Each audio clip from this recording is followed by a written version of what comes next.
ప్రేమగల తండ్రి, కృపగల దేవ, దాదాపుగా ముగింపులోనికి వస్తున్నాము తండ్రి. ఈ చివరి దశలో కూడా మీరు మాతో ఉండి నడిపిస్తారని విశ్వసిస్తూ, బలపరుస్తారని ఆశిస్తూ తండ్రి, మీ సహాయము చేత మాత్రమే మేము ముందుకు సాగగలమని మీ పాద సన్నిధిలో ఒప్పుకొనుచు నడిపించమని యేసు ప్రభు వారి దివ్యమైన నామములో ప్రార్థన సమర్పిస్తున్నాము తండ్రి. ఆమెన్. ప్రియులారా, మీకా గ్రంథ వివరణలో ఉన్నాం. 13వ సెషన్లోనికి మనం ప్రవేశిస్తున్నాం. మీకా గ్రంథపు వివరణ 13వ సెషన్, 5వ అధ్యాయము. 5వ అధ్యాయంలో 2వ వచనంలో ఉన్నాం మనం. 6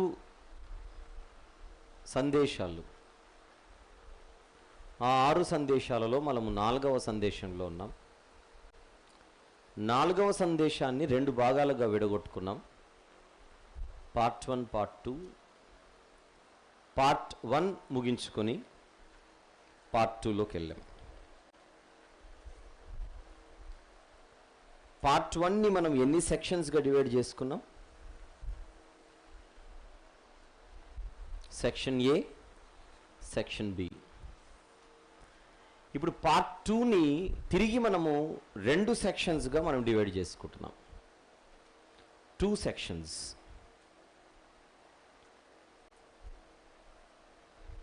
దీనిని మనకు మొత్తం 15 వచనాలు ఉన్నాయి.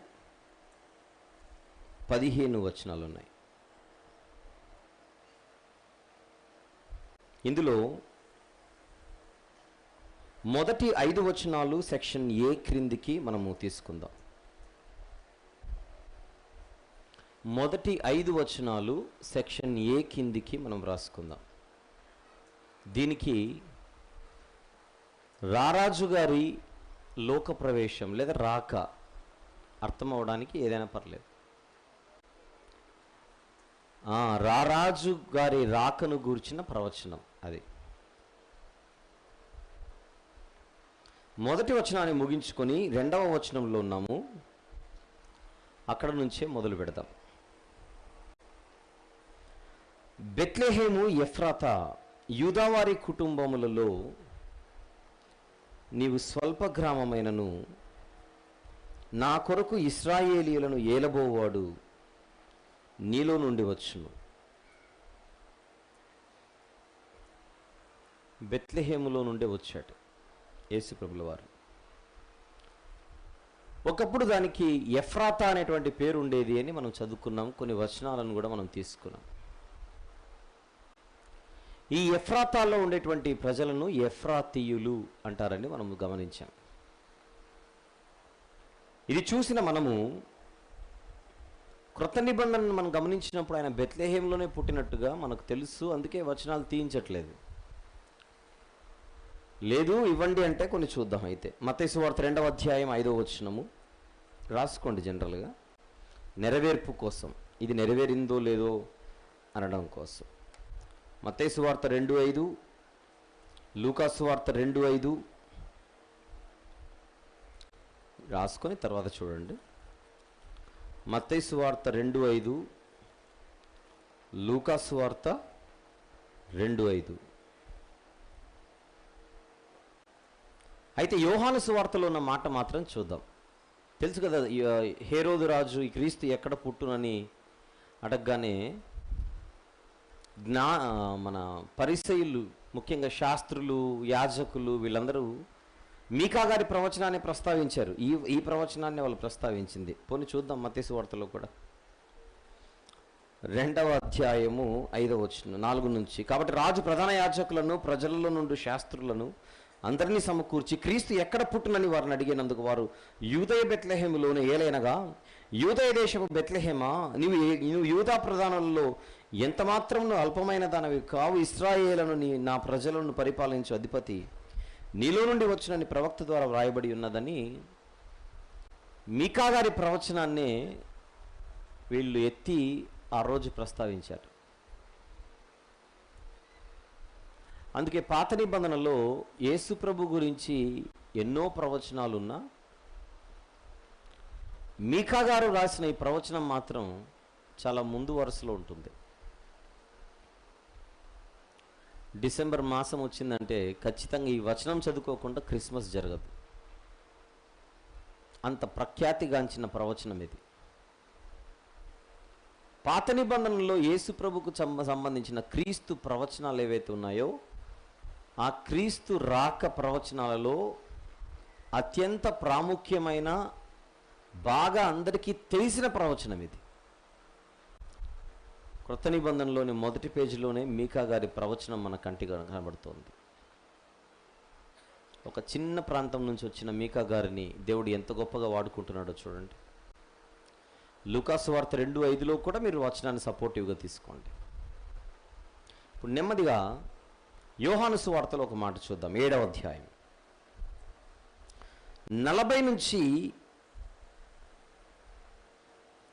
40 నుండి 42వ వచనం వరకు. జనసమూహములో కొందరు ఈ మాటలు విని నిజముగా ఈయన ఆ ప్రవక్తయే అనిరి. అంటే ప్రవక్తలు చెప్పిన, అంటే నా వంటి ప్రవక్త వస్తాడని మోషే గారు చెప్పారు కనుక అందుకోసం ఆయనను ప్రవక్త అని పిలిచారు. మరికొందరు ఈయన క్రీస్తే అనిది. మరికొందరు ఏమి, క్రీస్తు గలిలయలో నుండి వచ్చిన, క్రీస్తు దావీదు సంతానంలో పుట్టి దావీదు ఉండిన బెత్లెహేమను గ్రామంలో నుండి వచ్చునని లేఖనము చెప్పుట లేదా? ఏ లేఖనం? మీకా గారు రాసిన లేఖన. అంటే మీకా గారు ఆయన చెప్పిన మాటలు బైబిల్ అర్థం చేసుకోవడానికి లేదా బైబిల్లోని సందర్భాలను మనము పఠించడానికి ఎంత ప్రాముఖ్యమైనటువంటి ఒక కీలకమైన పుస్తకంగా మనకు కనబడుతుందో మనం గమనిద్దాం. ఒక రకంగా మీకా గ్రంథములో అందరికీ తెలిసిన వచనం ఏదైనా ఉందా అంటే ఇదే. మీకా గ్రంథం 5వ అధ్యాయము 2వ వచనం. ఈ సభలకు వచ్చి ఈ సదస్సులలో మీరు ఈ వాక్యం వింటున్నారు గనుక మీకా గ్రంథం అంతా మీకు అర్థమవుతుంది. కానీ ఒకవేళ ఇక్కడికి రాకపోయి ఉంటే దాదాపుగా మనలో చాలామందికి ఈ వచనం తప్ప మీకా గ్రంథంలో ఇంకేం తెలుసు? మీ ప్రాంతాలకు వెళ్ళినప్పుడు మీరు కూడా ఈ గ్రంథాన్ని మీకు తెలిసిన మేరకు వారికి తెలియజేసే ప్రయత్నం చేస్తే 10 మందికి మనం ఈ వాక్యాన్ని అందించిన వారం అవుతాం. ఒకవేళ రికార్డ్ చేసుకుని ఉంటే ఆ రికార్డ్ చేసుకున్నదైనా అందించండి. వాక్యాన్ని మాత్రం ఎవరు సమాధి చేయకూడదు. వెళదాం ఇక. మీకా గ్రంథం 5వ అధ్యాయము. నీవు స్వల్ప గ్రామమైనను నా కొరకు ఇశ్రాయేలీయులను ఏలబోవాడు నీలో నుండి వచ్చును. ఏలబోవాడు అంటే పాలకుడు, పరిపాలకుడు, రాజు, ఏలిక.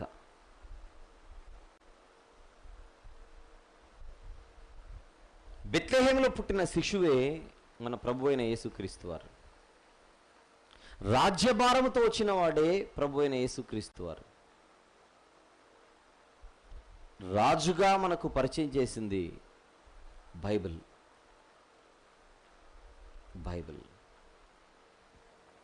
అందుచేత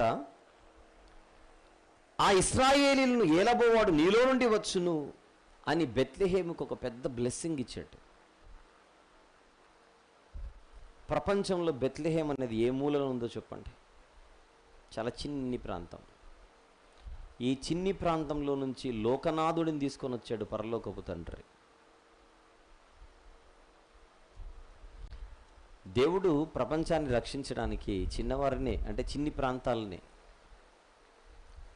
నేను మీకా గ్రంథం చదివేటప్పుడు ఈ పల్లెటూరి వాతావరణం, ప్రవక్త గ్రామానికి చెందినవాడు, ఇదంతా చూస్తున్నప్పుడు నేను ఇంతకుముందు చాలా గ్రంథాలు వివరించాను, మీకు తెలుసు. కానీ నేను చెప్పిన గ్రంథాలలో దాదాపుగా ఎక్కువ శాతం పట్టణాలలోనే చెప్పాను. అదేంటో అనుకోకుండా, తెలియకుండానే మీకా గ్రంథం, గ్రామీయ వాతావరణం ఎక్కువగా కనిపించే ఈ మీకా గ్రంథాన్ని ఒక చిన్న గ్రామము నుండే ఈరోజు ప్రపంచానికి తెలియజేస్తున్నా. ఈరోజు ఇక్కడ కూర్చున్న మీరే కాదు, ఎందరో సుదూర ప్రాంతాల నుంచి మనం చెబుతున్న వాక్యాన్ని, ప్రత్యేకించి ఈ మీకా గ్రంథాన్ని ఈరోజు వింటున్నారు, తీసుకుంటున్నారు, రికార్డ్ చేసుకుంటున్నారు, నేర్చుకుంటున్నారు. విదేశాలలో ఉన్నవారు కూడా, ఎక్కడెక్కడో విదేశాలలో ఉన్నవారు ఈరోజు మీకా గ్రంథాన్ని ఎక్కడి నుంచి నేర్చుకుంటున్నారు అని అడిగితే చిక్కాల అనే ఒక చిన్ని గ్రామం నుంచి. బహుశా అది దేవుని ఏర్పాటేమో తెలియదు. వాతావరణం కూడా కలిసి వస్తుంది నాయన ఈ గ్రంథానికి అయితే, అక్కడే చెప్పండి అని. వండర్ఫుల్. ఇంత గొప్ప మాటలు కలిగిన పుస్తకాన్ని మనం ధ్యానిస్తున్నాం. శాశ్వత పురాతన కాలం మొదలుకొని, అక్కడికి వద్దాం, పురాతన కాలము మొదలుకొని శాశ్వత కాలము ఆయన ప్రత్యక్షమగుచుండెను. ప్రత్యక్షమగుచుండెను అంటే 2000 సంవత్సరాల క్రితమే యేసు ప్రభు వారు ఈ లోకానికి వచ్చినవాడు. ఈ లోకముతో ఆయనకున్న సంబంధం కేవలం 2000 సంవత్సరాల క్రితం మాత్రమే అనుకుంటే పొరపాటు. కలిగి ఉన్నదేదియు ఆయన లేకుండా కలుగలేదు. ఈ సర్వ సృష్టిలో అణువు ఆయన ద్వారా కలుగజేయబడింది, ఆయన ఆధ్వర్యంలో జరగబడింది, కలుగజేయబడింది. అందుచేత యేసు ప్రభు హస్తము లేకుండా అసలు ఈ సృష్టి లేదు. యేసు ప్రభు హ్యాండ్ లేకుండా ఈ సృష్టి లేదు. పురాతన కాలము మొదలుకొని శాశ్వత కాలము ఆయన ప్రత్యక్షమగుచుండెను. శాశ్వత కాలము, ఎప్పుడు, ఫరెవర్. అదే నిన్న రాత్రి నేను చెప్పే ప్రయత్నం చేసింది. యేసు ప్రభుకున్న పేరు నిత్యుడు, శాశ్వతము ఉన్నవాడు. దూతలలో కానీ మనుషులలో కానీ ఈ బిరుదు ఎవరికీ లేదు. బైబిల్ అంతా చదివితే ముగ్గురికి ఉంటుంది ఆ బిరుదు, ఆ పదం, ఆ వర్ణన. తండ్రి, కుమార, పరిశుద్ధాత్మలకు. ప్రత్యేకించి యేసుప్రభు గురించి మనం చూస్తే మరియమ్మ గర్భంలో నుండి వచ్చినప్పుడు భూమి మీదికి పసివాడుగా కనబడుతున్నాడు. కానీ పసివాడుగా రాకముందు, ఈ స్థితిలో లేనప్పుడు, ఈ స్థితిలోనికి రాకముందు ఆయన ఉన్నవాడే కానీ లేనివాడు కాదు. అలాగే మనం వెనక్కి వెళ్ళిపోతే యెహోవా దేవుణ్ణి యేసుప్రభుల వారు తండ్రి అని పిలుస్తున్నాడు. అంటే యెహోవా దేవునికి యేసుప్రభుకున్న సంబంధం ఏంటి? తండ్రి కుమారులు. యెహోవా దేవుడు తండ్రి, యేసుప్రభు కుమారుడు అంటే యెహోవా దేవునికి జన్మించిన వాడా యేసుప్రభు? అలాగైతే ఎలా జన్మించాడు, ఎలా పుట్టాడు? ఈ ప్రశ్నలకి ఈ శరీరంలో ఉండి ఎవరూ జవాబు చెప్పలేరు. అది ఆత్మకు సంబంధించింది, అది ఆత్మకు సంబంధించింది. పోనీ మన ఊహ ప్రకారంగా ఎప్పుడో యేసుప్రభు వారు ఒకవేళ యెహోవా దేవుడు అనే పరమాత్ముడి నుంచి ఆత్మ విభజన జరిగిందని అనుకుంటే, ఒకవేళ ఆ ఆత్మ విభజన జరగడం కంటే ముందు కూడా యేసుప్రభు ఏదో స్థితిలో ఉన్నాడు. ఒకవేళ యెహోవా దేవునిలో ఒక భాగంగా ఉన్న ఆయన ఉనికి కలిగి ఉన్నాడు.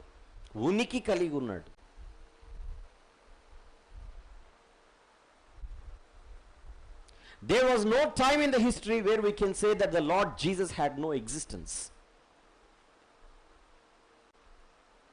ఉనికి లేని కాలం లేదు యేసు ప్రభుకి.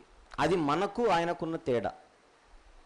ఈ చిన్న మట్టి మెదడుతో ఈ పాయింట్ మనం అర్థం చేసుకుంటే అద్భుతంగా ఉంటుంది. ఈరోజు మనందరిని గురించి మనం ఆలోచిస్తే, మనందరం ఒకప్పుడు ఉనికి లేని వారు. అందుకే మనకేం గుర్తులేవు. నీ వయసు 30, 40 ఏళ్ల కిందట నీ స్థితి ఏదంటే నువ్వు చెప్పలేవు, ఎవరు చెప్పలేము. కారణం అంతకుముందు మనకు ఇలాంటి ఉనికి లేదు గనుక, మనకు గుర్తుండే ఉనికి మనకు లేదు గనుక. కానీ యేసు ప్రభుది అది కాదు. భూమి మీదకి వచ్చినప్పుడు శరీరంలో ఉనికి కలిగి ఉన్నాడు. భూమి మీదకి రాకముందు శరీరం లేకుండా ఉనికి కలిగి ఉన్నాడు.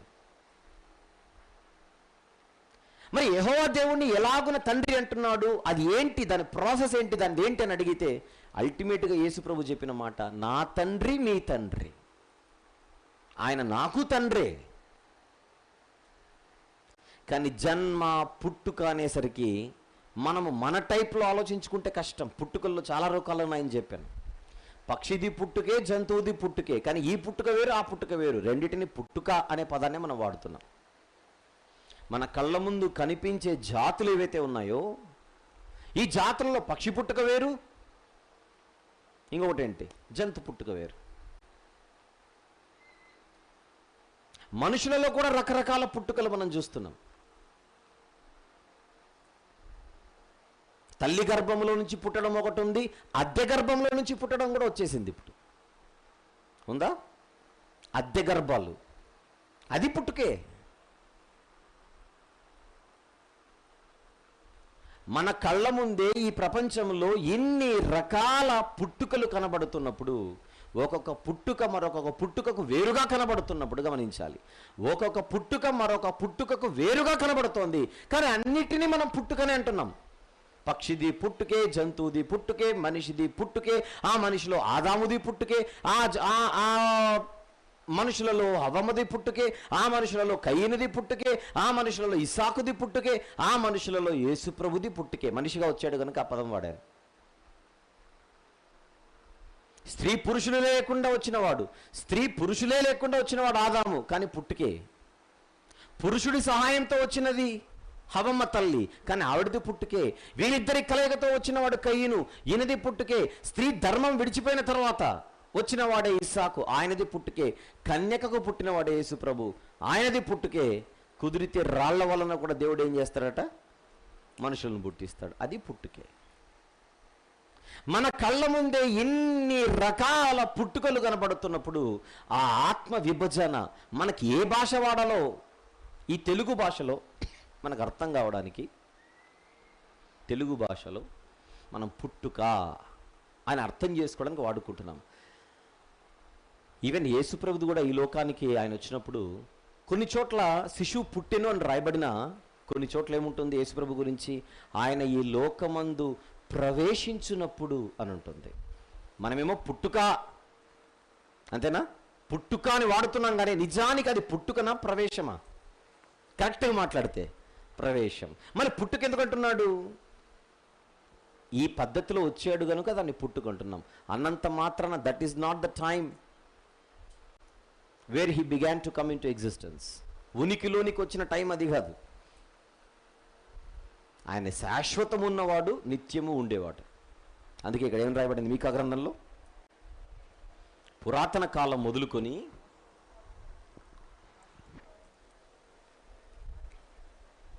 శాశ్వత కాలము ఆయన ప్రత్యక్ష మగుచుండెను. అంటే అన్ని కాలాలలో ఏదో ఒక రూపంలో ఆయన ప్రత్యక్షం అవుతూనే ఉన్నాడు.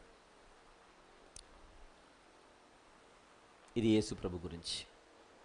వెళ్దాం ఇంకా. కాబట్టి ప్రసవమగు స్త్రీ పిల్లను కను వరకు ఆయన వారిని అప్పగించును. ఎవరిని అప్పగించును? ఇశ్రాయేలీయులను, యూదులను అప్పగించును. ఎవరికి అప్పగించును?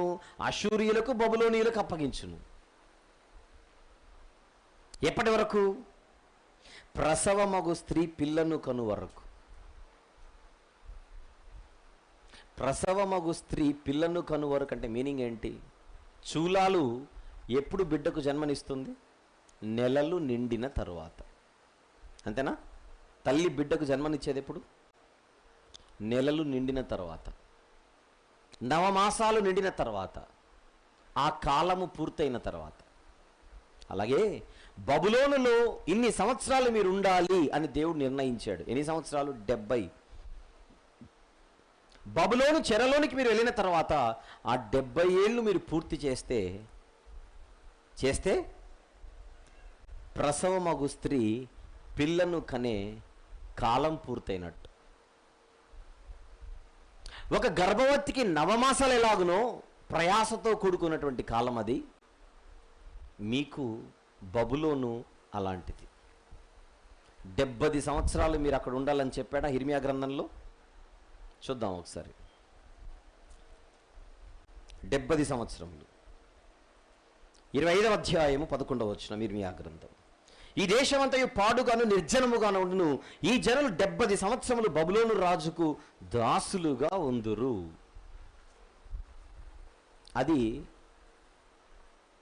యూదులకు ప్రసూతి కాలం. 29వ అధ్యాయంలో కూడా చూద్దాం. యిర్మీయా గ్రంథం 29 10వ వచనం. యెహోవా ఈ ఆజ్ఞ ఇచ్చుచున్నాడు, బబులోను రాజ్యమునకు 70 సంవత్సరములు గతించిన తరువాతనే మిమ్మును గూర్చి నేను పలికిన శుభవార్త నెరవేర్చి ఈ స్థలమునకు మిమ్మును తిరిగి రప్పించినట్లు నేను మిమ్మును దర్శింతును. 70 సంవత్సరాలు వాళ్లకు నవమాసాలు లాంటివి. అందుకే ఆ వర్ణన. ప్రసవమగు స్త్రీ పిల్లను కను వరకు ఆయన వారిని అప్పగించును, శత్రువులకు అప్పగించును. అప్పుడు ఆయన సహోదరులలో శేషించిన వారును ఇశ్రాయేలులతో కూడా తిరిగి వత్తురు.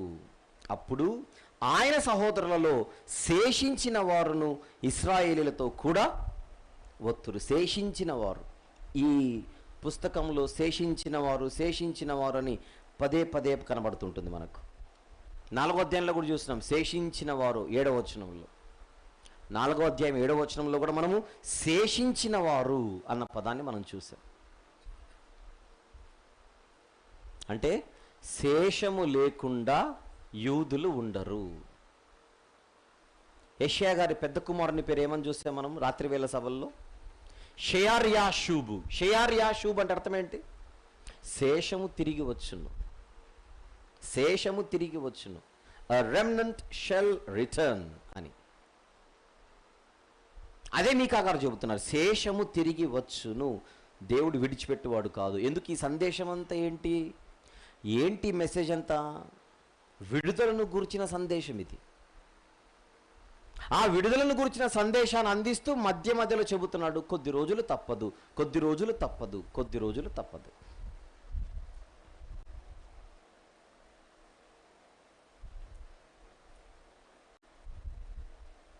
బెత్లెహేము నుండి రాబోతున్న పరిపాలకుడు ఎవరైతే ఉన్నారో ఆయన సహోదరులలో శేషించిన వారు ఇశ్రాయేలుతో కూడా తిరిగి వత్తురు. 4వ వచనం.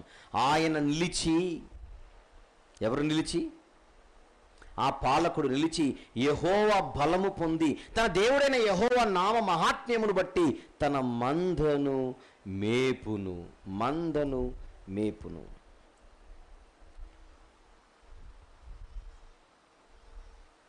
చెరలోనికి వెళ్ళిపోయినటువంటి యూదులు తిరిగి వస్తారు.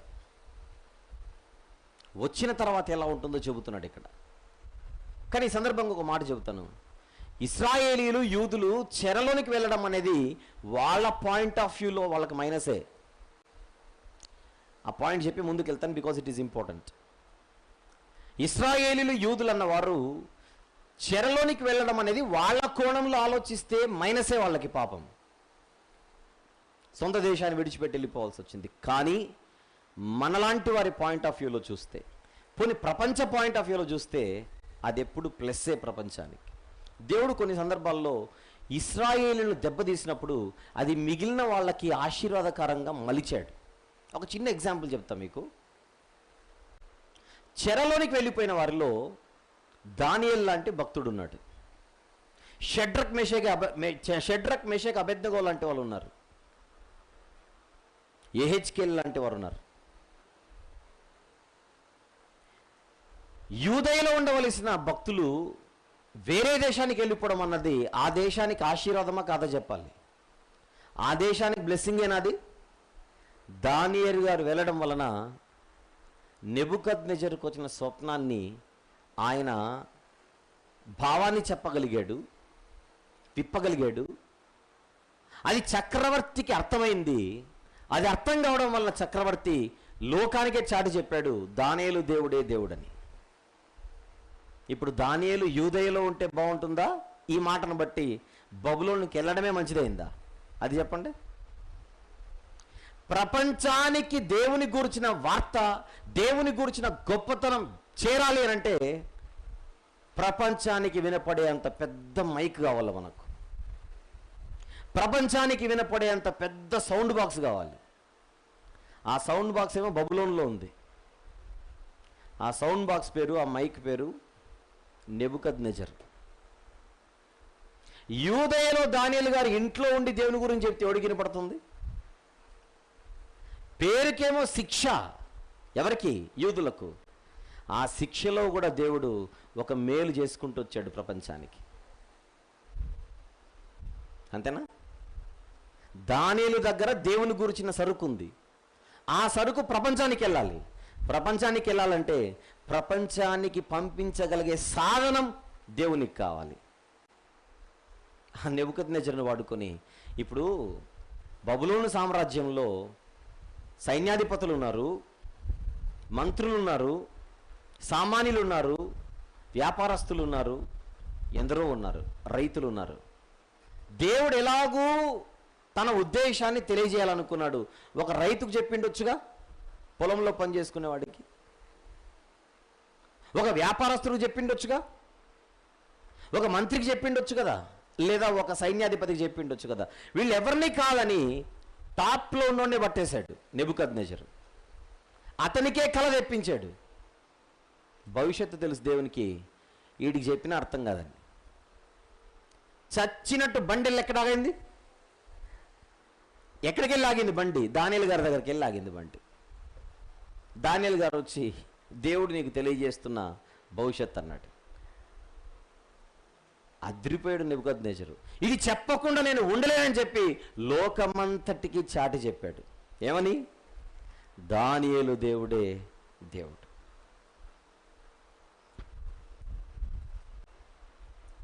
నేను చాలా గొప్పోడి, నాకు మించినోడు లేడు అనుకున్నాడు నెబుకద్నెజరు. షడ్రక్ మేషక్ అబేద్నెగో వాళ్ళు అగ్గిలోకి వెళ్ళేసి వచ్చారు, పార్క్లోకి వెళ్ళేసి వచ్చినట్టుగా. అది చూసి నివ్వెరపోయిన ఎవరు? నెబుకద్నెజరు. షడ్రకు దేవుడే దేవుడు, మెషకు దేవుడే దేవుడు, అబేద్నెగో దేవుడే దేవుడు చెప్పలేదా దానియేలు గ్రంథంలో? ఇప్పుడు ఈ ముగ్గురు సొంత దేశంలో ఉంటే బాగుందా, అక్కడికి వెళ్ళడమే మంచిదైందా? ఈ పాయింట్ ఆఫ్ వ్యూలో చెప్పండి. అక్కడికి వెళ్ళడమే మంచిదైంది.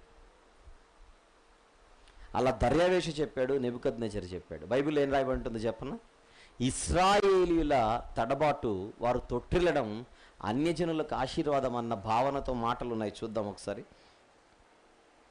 వారిని అప్పగించడం అన్నది ఒక రకంగా మిగిలిన వాళ్ళకు మంచిదే. ఒక్క వచనం చూద్దాం. రోమీలకు రాసిన పత్రిక 11వ అధ్యాయం. రోమా పత్రిక 11వ అధ్యాయం 11వ వచనం చూద్దాం. కాబట్టి నేను అడుగునదేమనగా, వారు పడిపోవునట్లుగా తొట్టిల్లిరా, అట్లన రాదు.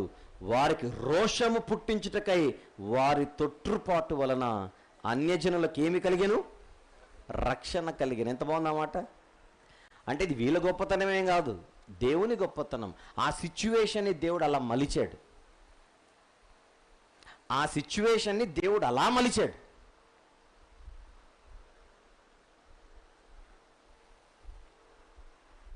కొన్ని సందర్భాల్లో ఏ తప్పు చేయకున్నా కొంతమంది సేవకులు జైల్లో పాలవుతుంటారు కదా. నేరం లేకున్నా జైలుకి వెళ్తుంటారు. మనందరం బాధపడతాం అయ్యో అని. కానీ జైలుకి వెళ్ళిన పాస్టర్ గారు 3వ రోజుకో 4వ రోజుకో ఒకవేళ ఆయనతో మాట్లాడే అవకాశం దక్కిందనుకోండి, ఫోన్ చేసి, పోనీ ఆయన మనకు చేసినా మనం ఆయనకి చేసినా, ఏమంటాడో చెప్పనా? మీరేం బాధపడకండి, నేను ఇక్కడ ఆల్రెడీ వాక్యం స్టార్ట్ చేశాను అంటాడు. ఎక్కడా? లోపల.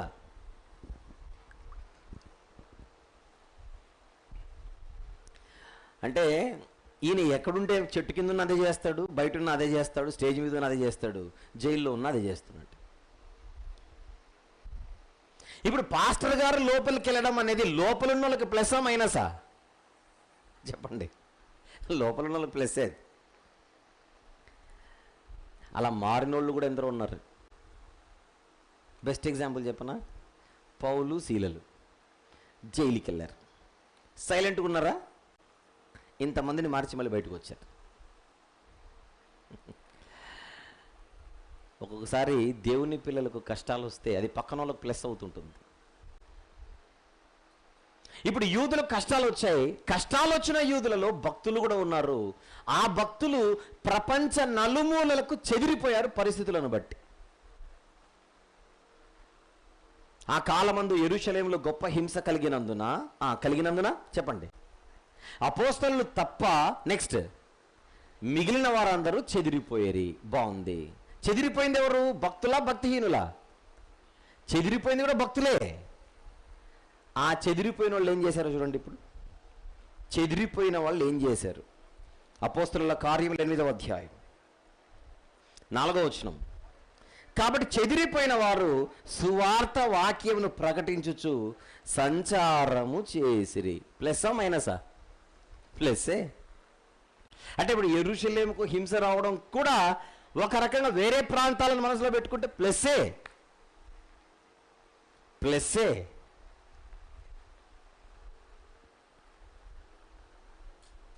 కొన్ని సందర్భాలలో మనకు కీడొస్తున్న దేవుడు ఏం చేస్తాడంటే వెంటనే దాన్ని పాజిటివ్ యాంగిల్లోకి తిప్పేస్తాడు. అది దేవుని కెపాసిటీ.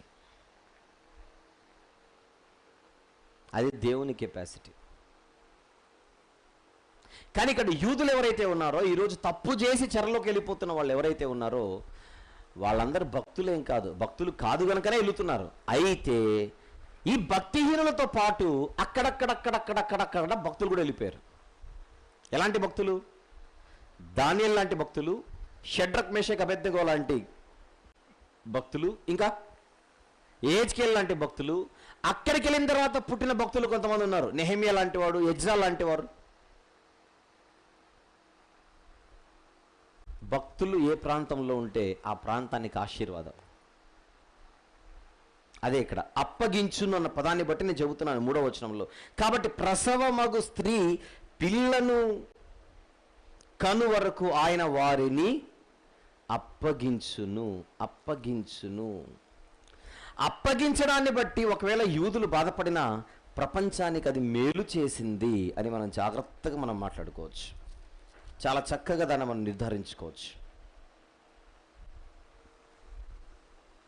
వద్దాం మీకా గ్రంథం 5వ అధ్యాయం 4వ వచనం. ఆయన నిలిచి యెహోవా బలము పొంది తన దేవుడైన యెహోవా నామ మహాత్మ్యమును బట్టి తన మందను మేపును. మందను మేపేవాడెవరు? కాపరి. అంటే నేను రాజు మాత్రమే కాదు, కాపరి కూడా. తెలుసు కదా మనకు. యోహాను సువార్త 10వ అధ్యాయంలో నేను గొర్రెలకు మంచి కాపరిని అని మాట్లాడతాడు. 1 నుంచి 16 వచనాలు లేదా 1 నుంచి 18 వచనాలు రాసుకోండి, తర్వాత ఫ్యూచర్ పనికి వస్తుంది. తమ మందను మేపును కాగా వారు నిలుతురు. యెషయా గ్రంథంలో ఒక 2 వచనాలు చూద్దాం దీని గురించి. 40వ అధ్యాయం యెషయా గ్రంథం 11వ వచనము చూద్దాం. 11. గొర్రెల కాపరి వలె ఆయన తన మందను మేపును. సేమ్. అందుకే మీకా గ్రంథాన్ని ఏమంటారంటే క్రైస్తవ్యంలో యెషయా గ్రంథాన్ని షార్ట్ చేస్తే మీకా గ్రంథం వస్తుంది అన్న ఒక చిన్న వర్ణన మీకా గ్రంథానికి ఉంటుంది.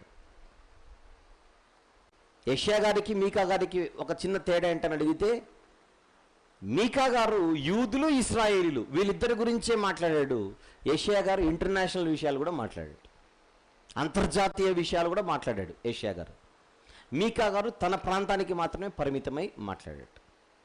తన ప్రాంతానికి మాత్రమే పరిమితమై మాట్లాడిన మీకా గారి మాటలు ఏవైతే ఉన్నాయో అవన్నీ మనసులో పెట్టుకొని యెషయా గ్రంథంలో యూదులు ఇశ్రాయేలీల గురించి చెప్పబడిన మాటలన్నీ ఏరి పక్కన పెడితే,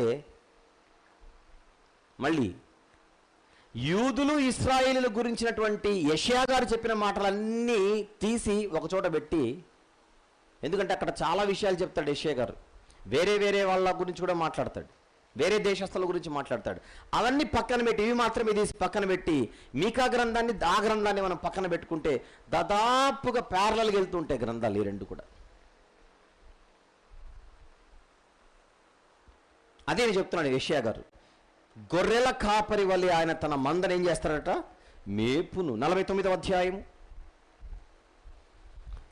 యెషయా గ్రంథము 49 9వ వచనం ఒక్కసారి చూద్దాం. 9. మార్గములలో వారు మేయుదురు, చెట్లు లేని మెట్టలన్నిటి మీద వారికి మేపు కలుగును. మేపువాడు చూసుకుంటాడు. దేని చేత? వాక్యముతో. ఏంటి గొర్రెలకు మేత ఏంటి ఇక్కడ? వాక్యం. వాక్యం.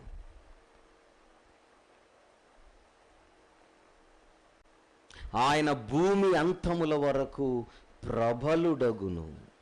భూమి అంతముల వరకు ప్రబలుడగును. యేసుప్రభు. జరిగిందా ఈరోజు? ప్రపంచమంతా తెలుసా ఆ పేరు? యేసుప్రభు పేరు ప్రపంచమంతా తెలుసా?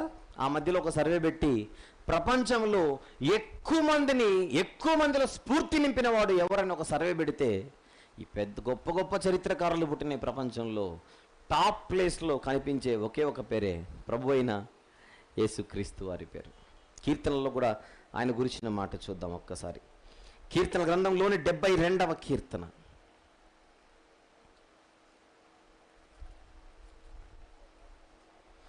కీర్తనల గ్రంథములోని 78వ కీర్తన, 72వ కీర్తన, క్షమించండి.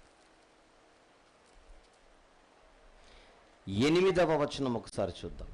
8వ వచనం. సముద్రం నుండి సముద్రం వరకు, యూఫ్రటీసు నది మొదలుకొని భూ దిగంతముల వరకు అతడు రాజ్యము చేయును.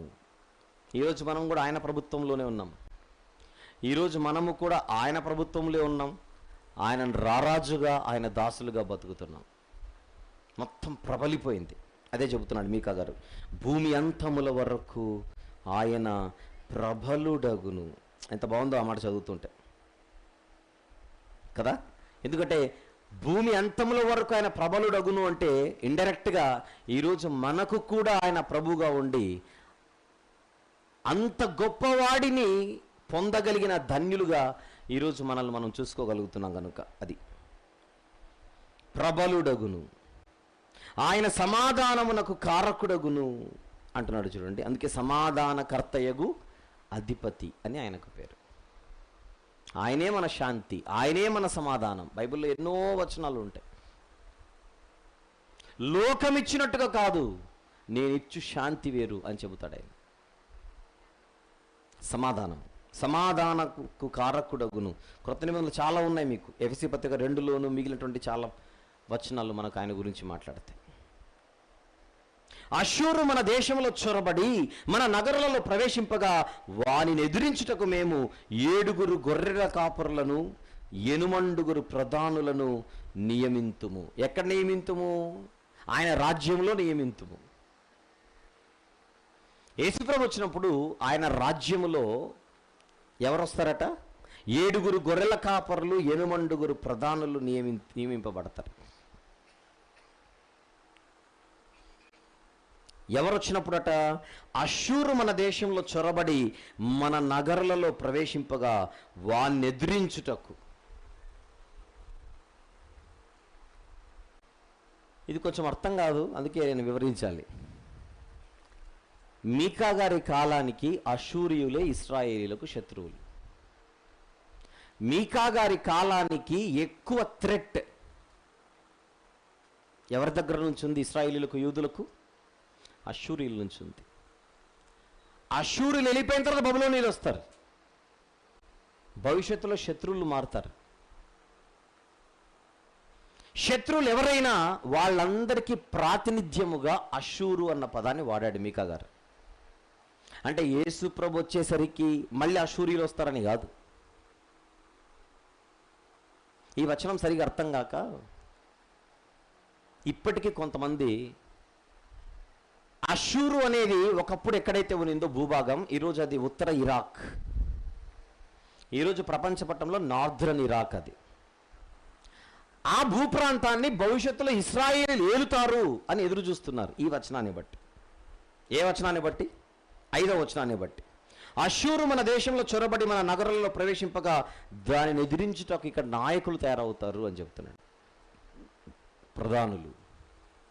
అక్కడ చెప్పబడుతున్నది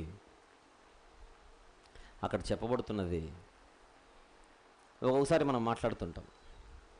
ఇప్పుడు ఒక మాట అంటాను, మోడీ గారు వచ్చిన ప్రాబ్లం లేదండి, మనం మాట్లాడవచ్చు అన్నాను. మోడీ గారు వచ్చినా పర్లేదండి. ఇప్పుడు ఈ మెసేజ్ 100 సంవత్సరాల తర్వాత ఫ్యూచర్లో ఎవరైనా వింటున్నారు అనుకోండి ఈ మెసేజ్, అప్పుడు వాళ్ళు మోడీ అన్న పేరు మీద ఎవరో వస్తారని ఎదురు చూడకూడదు. వాళ్ళు వినే మెసేజ్లో ఏ వ్యక్తి అయితే ఆ మాటలు చెబుతున్నాడో ఆ వ్యక్తి చెప్పే సమయానికి భారతదేశంలో అత్యంత టాప్ పొజిషన్లో ఎవరున్నారు అని అడిగితే మోడీ అన్న పేరు మీద ఒక ఆయన ఉన్నాడు. ఆయన దృష్టిలో పెట్టుకొని నేనేదో ఒక పదాన్ని వాడాను. 100 ఏళ్ల తర్వాత రాబోయే తరాల వారు ఈ మెసేజ్ వినేటప్పుడు మోడీ అన్న పేరు మీద ఎవరో వస్తారు అని ఎదురు చూస్తే అది ఎలా మూర్ఖత్వం అవుతుందో, ఇశ్రాయేలీలు అష్షూరీయులను తొక్కేస్తారని ఈరోజు మనం అనుకోవడం అనేది అంతే మూర్ఖత్వం అవుతుంది. మోడీ రాని, డొనాల్డ్ ట్రంప్ రాని, పుతిన్ రాని, ఇమ్రాన్ ఖాన్ రాని అన్నాను. ఇంతకు వీళ్ళందరూ ఎవరు? ఆయా దేశాలకు అధ్యక్షులు, ప్రధానమంత్రులు.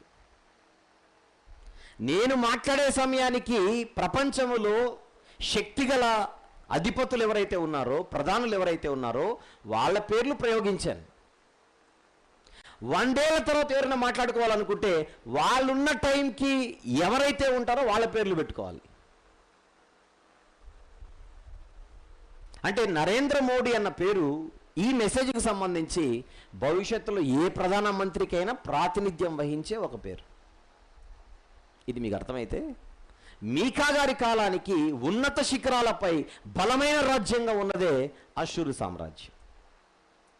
మీకా గారు చెబుతున్న విషయం, ప్రభు అయిన యేసుక్రీస్తు వారి రాజ్యం భవిష్యత్తులో వచ్చినప్పుడు అష్షూరు లాంటి వాళ్ళు అష్షూరు లాంటి వాళ్ళు అంటే ఆయన కాలానికి అదే టాప్, బలమైన సామ్రాజ్యం.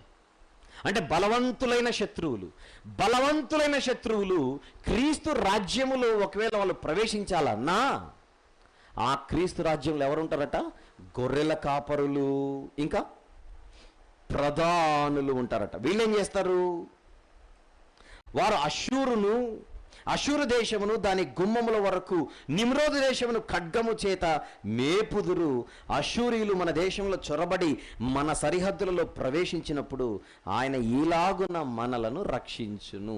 అంటే భవిష్యత్తులో క్రీస్తు రాజ్యం వచ్చినప్పుడు ఆ క్రీస్తు రాజ్యంలో గొర్రెల కాపరులు ఉంటారు, ప్రధానులు ఉంటారు. వీళ్ళేం చేస్తారట? శత్రువులు ఈ రాజ్యంలోనికి ప్రవేశిస్తే తరిమి కొడతారట ఖడ్గము చేత. ఎంతమంది? కాపర్లు అయితే 7, ప్రధానులు అయితే 8. 7 అంటే ఎలా ఉంటుంది? ఒక అడ్డు గీత, క్రాస్గా ఒక నిలువు గీత. 8 అంటే పైన ఒక 0, కింద ఒక 0, రెండింటిని కలిపితే 8 అని మీరు ఆ సంఖ్యకి వెళ్ళకండి. కరెక్ట్గా 7, కరెక్ట్గా 8 అని కాదు. మనం వాడే భాషలో అక్కడ ఒక 5-6 ఉన్నారు, వాళ్ళని రమ్మని చెప్పండి అన్నాను అనుకోండి, కరెక్ట్గా 5, కరెక్ట్గా అని కాదు. కొంతమంది ఈరోజు రాత్రి మీటింగ్స్ అయిపోతాయి. రాత్రికే వెళ్ళిపోయే వాళ్ళు కొంతమంది ఉంటారు, రాత్రి ఉండి రేపు వెళ్ళిపోయే వాళ్ళు కొంతమంది ఉంటారు, రేపు పగలంతా ఉండి రేపు రాత్రి రిజర్వేషన్ ఉంటే రేపు రాత్రి వెళ్ళిపోయే వాళ్ళు ఉండొచ్చు. నేను అడిగాను ఎంతమంది ఉన్నారు గ్రౌండ్లో అని. ఒక 20-30 మంది ఉంటారండి అని అన్నారు ఎవరో ఫోన్లో. నిజంగా 20-30? నేను వచ్చి లెక్క పెట్టకూడదు. ఇక 20-30 మంది అంటే అర్థం ఏంటి? కొంతమంది. అది వాడే పదజాలం. చిక్కాలలో 6 రోజులు మీటింగ్ జరిగాయండి. సుమారు ఒక 50-60 మంది వాలంటీర్లు చక్కగా ఫస్ట్ పని చేశారండి అన్నాను. 50-60 అనగానే అక్కడ రిజిస్టర్ కౌంటర్లో నుంచి నాకు ఒక పేపర్ తెచ్చి ఎట్లా చెప్తాను 50 మంది అని, ఇక్కడ 80 మంది ఉన్నారు అన్నారు అనుకోండి. 50-60 అంటే మామూలుగా పదజాలంలో వాడిన మాట. నువ్వు కరెక్ట్గా 5 పక్కన 0, 6 పక్కన 0 అని వేసుకోకూడదు అక్కడ. అలాగే క్రీస్తు సామ్రాజ్యం భూమి మీదకి వచ్చినప్పుడు మీకా గారి కాలంలో ఎలాంటి అధిపతులు ఉన్నారో చూశారుగా. మనం చూస్తున్నాం కదా గ్రంథంలో. మీకా గారి కాలంలో, మీకా గారి తరంలో ఆ యూదా రాజ్యములో ఉన్న అధిపతులు ఎలాంటి వారు? రక్షించేవారా, భక్షించేవారా? అధిపతులు ఎలాంటి వాళ్ళు చూసాంగా 3వ అధ్యాయంలో. అధిపతులారా, మొదటి వచనం, ఆలకించుడి, న్యాయం ఎరిగి ఉండటం మీ ధర్మమే కదా, ఆయనను మేలును అసహించుకొని కీడు చేయని ఇష్టపడుదురు. ఏంటి? నా జనుల చర్మము ఊడదీసి వారి ఎముకల మీద మాంసము చీల్చుచుందురు, నా జనుల మాంసమును భుజించుచు. వారి చర్మమును ఒలిచి వారి ఎముకలను విరిచి, ఒకడు కుండలో వేయు మాంసమును ముక్కలు చేయనట్లు బాణలో వేయు మాంసంగా వారిని తుత్తునీయులుగా పగలగొట్టి ఉన్నారు. మీరు నరమాంస భక్షకులు. ఈరోజు మీకా గారి కళ్ళ ముందు యూదులలో ఉన్న అధిపతులు, యూదులలో ఉన్న ప్రధానులు ఎవరైతే ఉన్నారో వాళ్ళందరూ ప్రజలను భక్షించేవారైతే, క్రీస్తు సామ్రాజ్యంలో కనిపించబోయే ప్రధానులు, క్రీస్తు సామ్రాజ్యంలో కనిపించబోయే కాపరులు ఏం చేస్తారట? శత్రువు ఎంత బలవంతుడైనా, శత్రువు ఎంత బలాఢ్యుడైనా క్రీస్తు సామ్రాజ్యంలోనికి వచ్చి లేదా రాజ్యంలోనికి వచ్చి ఆ రాజ్యాన్ని కబ్జా చేయాలంటే ఏ రూట్లో వస్తారో ఆ రూట్లోనే తరిమి కొడతారట. ఎవరు? క్రీస్తు సామ్రాజ్యములోని కాపరులు, క్రీస్తు సామ్రాజ్యములోని ప్రధానులు. ఇంతకు వాళ్ళెవరు? ప్రజలకు వాక్యం చెప్పి ప్రజలను వాక్యంలో నడిపించే బలవంతులైన దేవుని సేవకులు. వాళ్ళే భవిష్యత్తులో ఎవరు? కాపరులు. వాళ్ళే భవిష్యత్తులో ఎవరు? నాయకులు. వాళ్ళే భవిష్యత్తులో ప్రజలను నడిపించే ప్రధానులు. అది చూడండి ఇప్పుడు ఎంత బాగుంటుందో. వారు ఆయన సమాధానకుడు కారకుడుగును అశ్షూరు మన దేశములో చొర్రబడి మన నగరంలో ప్రవేశింపగా వారిని ఎదిరించుటకు మేము 7 గొర్రెల కాపరులను 8 ప్రధానులను నియమింతుము. అలా ఉంటుంది. 5వ వచనం, మొదటి వచనం నుంచి 5వ వచనం వరకు మనం ఏమనుకున్నాం? దీన్ని సెక్షన్ ఏ. ఈ సెక్షన్ ఏకి మనం పెట్టుకున్నదే రాజుగారి రాక, ఆ రాకను గురించిన ప్రవచనం. బెత్లెహేములో నుండి వస్తాడు, వచ్చిన తర్వాత రాజ్యాన్ని స్థాపిస్తాడు, రాజ్యాన్ని స్థాపించిన వాడు నీకు సమాధాన కారకుడు అవుతాడు, ఆ సమాధాన కారకుడు వాక్యముతో నేను మేపుతాడు. ఆ గొర్రెల కాపరి తన సామ్రాజ్యంలో అనేక మంది కాపరులను నిలబెడతాడు. ఆ కాపరులు ఎంతటి బలవంతుడైన శత్రువునైనా తిప్పి తరిమి కొట్టగలిగే బలవంతులు. మొదటి శతాబ్దపు యోధులను చూడండి ఒక్కసారి, మొదటి శతాబ్దపు సేవకులను చూడండి ఒకసారి. వాళ్ళ ముందు శత్రువుల ఆటలు నిలబడలేకపోయాయి. వాళ్ళ ప్రాణాలు తీయగలిగారేమో కానీ లోకాధికారులు వారి మాటలను ఎవరూ సమాధి చేయలేకపోయారు. ఈ నామమును బట్టి మీరు బోధించకూడదు అని అడిగితే కన్న వాటిని విన్న వాటిని చెప్పకుండా ఉండలేమని వేల మందిని ప్రభువులోనికి తీసుకొని వచ్చిన యోధుల చరిత్ర, కాపరుల చరిత్ర ఇది. సెక్షన్ ఏ, 5వ వచనం వరకు.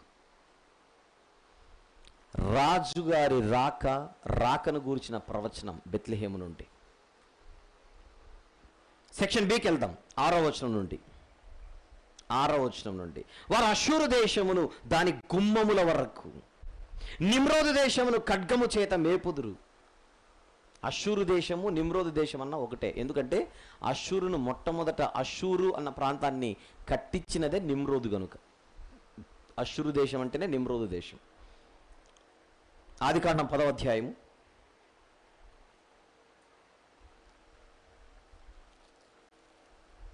ఆదికాండము 10వ అధ్యాయం మీరు 8వ వచనం నుంచి రాసుకోండి.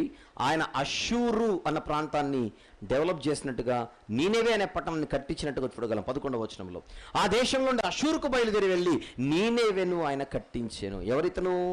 8వ వచనంలో నిమ్రోదు అని మనకు పరిచయం అవుతుంది.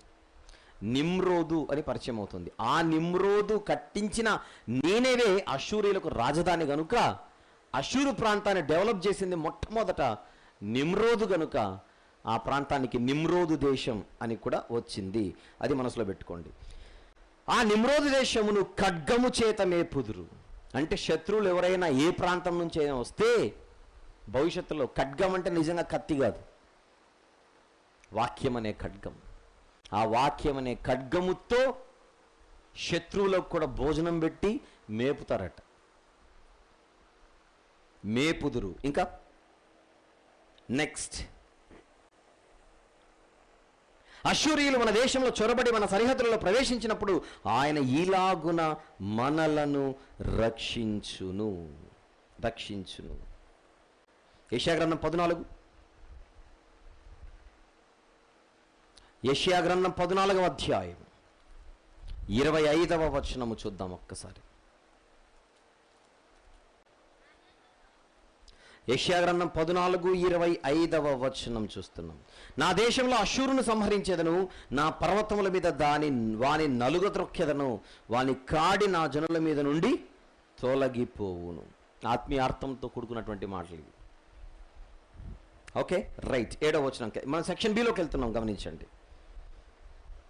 యాకోబు 6వ వచనం నుండి మనం ముందుకెళ్తున్నట్టు, యాకోబు సంతతిలో శేషించిన వారు యెహోవా కురిపించు మంచు వలెను, మనుష్య ప్రయత్నము లేకుండా, నరుల యోచన లేకుండా గడ్డి మీద పడు వర్షము వలె ఆయా జనముల మధ్య నుందురు.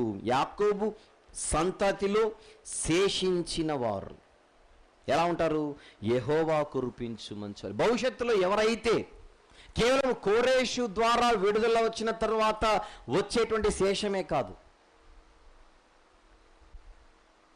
భవిష్యత్తులో క్రీస్తు సామ్రాజ్యంలో ఎవరైతే ఉంటారో వాళ్ళందరూ ఎలా ఉంటారు? మంచు వలె ఉంటారు. మంచు అనేది గుర్తుపెట్టుకోండి, మంచు అన్నది దేవుని ఆశీర్వాదాన్ని సూచించే ఒక పదం. గడ్డి మీద మంచు అంటే అది బ్లెస్సింగ్. గడ్డి మీద మంచు అన్నది ఉదాహరణకు, యాకోబు సంతతిలో శేషించిన వారు యెహోవా కురిపించు మంచు వలెను, మనుష్య ప్రయత్నము లేకుండా, నరుల యోచన లేకుండా గడ్డి మీద పడు వర్షము వలె ఆయా జనముల మధ్య ఉందురు. బైబిల్లో మంచు దీవెనకు సూచన, ఆశీర్వాదానికి సూచన అన్న కొన్ని వచనాలు వ్రాసుకుంటే మంచిది. చూద్దాం. ద్వితీయోపదేశకాండం 32:2, తర్వాత చూడండి. ద్వితీయోపదేశకాండం 32:2, యెషయా గ్రంథం 10:20, యెషయా గ్రంథము 10:20 మంచు దీవెనకు సూచనని. 11వ అధ్యాయం 11వ వచనం యెషయా గ్రంథం, 11వ అధ్యాయం 11వ వచనం యెషయా గ్రంథం, 37వ అధ్యాయము 31, 32 వచనములు. యెషయా గ్రంథం 37వ అధ్యాయం 31, 32 వచనములు. అలాగే సామెతల గ్రంథం 19వ అధ్యాయం, సామెతల గ్రంథం 19వ అధ్యాయం 12వ వచనం. మంచు అన్నది దేవుని ఆశీర్వాదానికి సూచనగా మనం చూడొచ్చు. ఈ వచనాల తర్వాత చూడండి మీరు అనేది నా ఉద్దేశం. ఆయా జనముల మధ్య శేషింపబడిన వారు ఎలా ఉంటారట? గడ్డి మీద పడు వర్షము వలె ఆయా జనముల మధ్య నుందురు. ఆయా జనముల మధ్య నుందురు అంటే వీళ్ళు ఎక్కడైతే ఉంటారో ఆ ప్రజలకు ఏముంటుంది అక్కడ? బ్లెస్సింగ్. 1-2 వచనాలు చూద్దాం, ఎలాగ మనం మాట్లాడుకుంటున్నాం కనుక. ద్వితీయోపదేశకాండం 32:2 వచనాలు ఇచ్చాను కనుక 1-2 వచనాలైనా చూద్దాం. ద్వితీయోపదేశకాండం 32:2, నా ఉపదేశము వానవలే కురియును, నా వాక్యము మంచు వలె, లేతగడ్డి మీద పడు చినుకుల వలె, పచ్చిక మీద కురియు వర్షము వలె ఉండును. ఈ క్రీస్తు రాజ్యంలో ఉన్నవారు ఎక్కడైతే ఉంటారో వాళ్ళు ఏం కురిపిస్తుంటారు చెప్పండి? వర్షాన్ని కుమ్మరిస్తుంటారు. ఇప్పుడు వేసవి కాలంలో చిక్కల్లో ఏం కురుస్తున్నాయి? వర్షాలు బీభత్సంగా పడుతున్నాయి, అవునా లేదా? ఊపిరి ఆడకుండా పడుతున్నాయి వర్షాలు. మామూలుగా ఎక్కడికైనా వెళ్తే వాక్యం దొరకదేమో అనే భయం, ఇక్కడ వాక్యం ఎక్కువ దొరుకుతుందేమో అని భయం మీకు. ఎందుకు? రెస్ట్ ఇవ్వరుగా, రెస్ట్ ఇవ్వకుండా చెప్పేస్తుంటారు వాక్యం ఇక్కడ. అదే ఇక్కడ ఎలా కురుస్తుందట ఆయన ఉపదేశం? నా ఉపదేశము వానవలే కురియును, నా వాక్యము మంచు వలె, లేతగడ్డి మీద పడు చినుకుల వలె, పచ్చిక మీద కురియు వర్షము వలె ఉండును.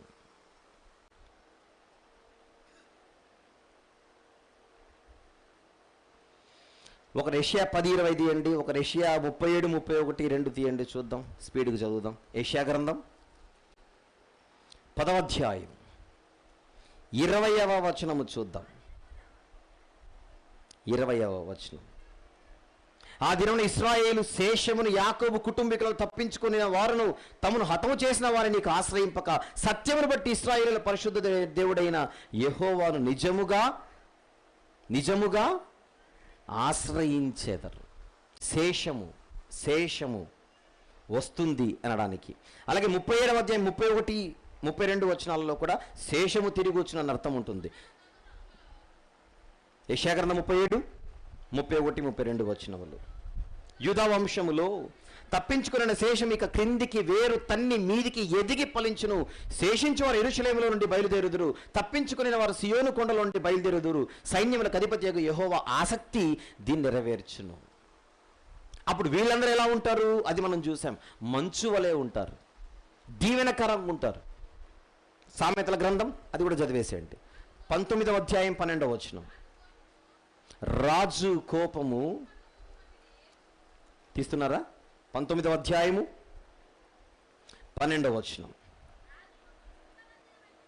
రాజు కోపము సింహగర్జన వంటిది, అతని కటాక్షము గడ్డి మీద కురియు మంచు వంటిది. గడ్డి మీద కురియు మంచు వంటిది అంటే ఏంటి? ఆయన కటాక్షం, చల్లని చూపు, అది దీవెన, బ్లెస్సింగ్. ఇప్పుడు క్రీస్తు సామ్రాజ్యంలో ఉన్నవారు ఎక్కడెక్కడైతే చెదిరిపోతారో అక్కడందరి ప్రజలకు వాళ్ళు ఏమాట? ఆశీర్వాదకరం. 8వ వచనం. యాకోబు సంతతిలో శేషించిన వారు అన్యజనుల మధ్య అనేక జనములలో అడవి మృగములలో సింహము వలె. ఎలా ఉంటారట వీళ్ళు? సింహాల వలె ఉంటారట. సింహం ఎట్లుంటుంది? టీవీగా ఉంటుంది. బైబిల్లో ఇశ్రాయేలీలను సింహంతో పోల్చారు. బిలాం అన్నవాడు తెలుసు కదా మనకు. బిలాము మోయాబు రాజు ఇశ్రాయేలుల గురించి నువ్వు మాట్లాడాలని పిలిస్తే శపిస్తాడేమో అనుకుంటే వీళ్ళను పొగుడుతూ మాట్లాడాడు, దీవిస్తూ మాట్లాడాడు. అలా దీవిస్తూ పొగుడుతూ మాట్లాడిన మాటలో ఇశ్రాయేలును ఎలాంటి పదజాలంతో వాడాడో చూద్దాం ఒకసారి. సంఖ్యాకాండం 24వ అధ్యాయం. సంఖ్యాకాండం 24వ అధ్యాయం 9వ వచనం చూద్దాం. సింహము వలె, ఆడు సింహము వలె అతడు కృంగి పడుకొనెను, అతనిని లేపువాడేవాడు. అంటే ఏమంటారు? అదే మన భాషలో నిద్రపోతున్న సింహాన్ని లేపేదెవరు? ఇశ్రాయేల్ యూదులు ఎలాంటి వాళ్ళట? పడుకున్న సింహాలు అని చెప్తున్నాడు ఇక్కడ. కానీ ఇక్కడ మాట్లాడుతుంది ఆత్మీయ ఇశ్రాయేలీల గురించి. ఆత్మీయ ఇశ్రాయేలీలు అంటే దేవుని పిల్లలు, క్రీస్తు రాజ్యంలో ఉన్నటువంటి ప్రజలు. అలాంటి వారిని టచ్ చేయడం అంత మంచిది కాదు అనేది పాయింట్ ఇక్కడ. ఎవడును విడిపింపకుండా లోపలికి చొచ్చి గొర్రెల మందలను త్రొక్కి చీల్చు కోదమ సింహము వలె ఉందురు. కోదమ సింహము వలె ఉందరు అంటే అంత బలవంతులు, ఆత్మీయంగా అంత బలవంతులు అని అర్థం. ఆత్మీయంగా అంత బలవంతులు. నీ హస్తము నీ విరోధుల మీద ఎత్తబడి ఉండునుగాక, నీ శత్రువులందరూ నశింతురుగాక. ఇక నెక్స్ట్ ఆ రాజ్యంలో ఎలా ఉంటుందో, ఆ దినమున నేను నీలో గుర్రములుండకుండా వాటిని బొత్తిగా నాశనము చేతును. ఎందుకు? ఇప్పుడేమో గుర్రాలను బట్టి అతిశయిస్తున్నారు మీరు. నీ రథములను మాపివేతును. ఇప్పుడు రథాలను బట్టి గుర్రాలను బట్టి అతిశయిస్తున్నారు.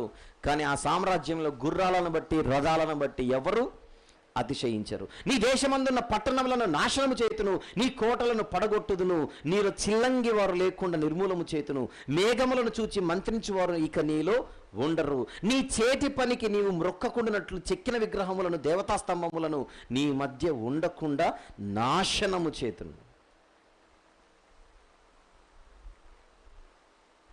భౌతిక రాజ్యంలో వీటిని బట్టి అతిశయిస్తారు.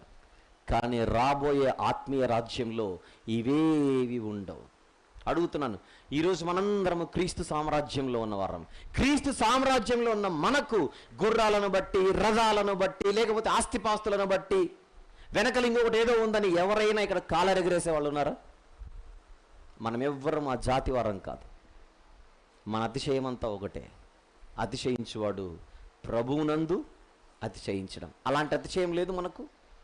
అలాంటి రారాజు దాసులమని, అలాంటి రారాజు గారి రాజ్యంలో మనందరము కూడా సేవకులమని, సభ్యులమని, సైనికులమని ఎంత అతిశయం మనకు. భూములను బట్టి, ఇండ్లను బట్టి, ఉద్యోగాలను బట్టి, జీతాలను బట్టి, హోదాలను బట్టి, పలుకుబడిని బట్టి, పదవులను బట్టి ఇక్కడ అతిశయించేవారు ఎవ్వరూ ఉండరు. మనదంతా ఒకే సంఘం, సార్వత్రిక సంఘం. ఈ సంఘానికి శిరస్సు ఆయనే అని మహిమ, ఘనత, ప్రభావములు ఆయనకే మనం ఆరోపిస్తూ మనం ముందుకెళ్తుంటాం. ఇదే మన అతిశయం. ఈరోజు యూదా దేశంలో ఏవైతే ఉన్నాయో అవన్నీ ఎగిరిపోతాయంట అని చెప్తున్నాడు ఇక్కడ ప్రవక్త. అర్థం చేసుకోవాలి. నీ మధ్య దేవతా స్తంభములు ఉండకుండా వాటిని పెళ్ళగింతును. 14వ వచనం, నీ పట్టణములను పడగొట్టుదును. ఈ పట్టణాలను చూసే కదా ఈరోజు గర్విస్తోంది. ఏవైతే పెట్టుకొని నువ్వు ఈరోజు అపవిత్రుడిగా మారిపోయావో వాటన్నిటిని తీసేస్తాను,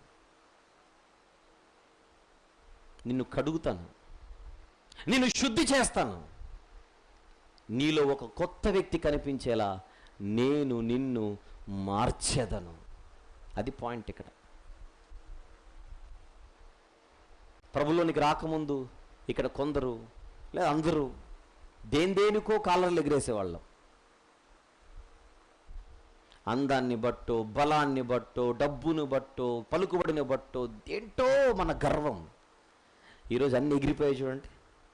అన్ని పక్కన పెట్టి సమాధి చేసి ఇప్పుడు ఏమంటున్నాం దేవుని సన్నిధికి వచ్చి, దేవా మేము నిష్ప్రయోజకులమైన దాసులం మాత్రమే. ఇది తప్ప ఇంకొక మాట రావట్లే మన దగ్గర.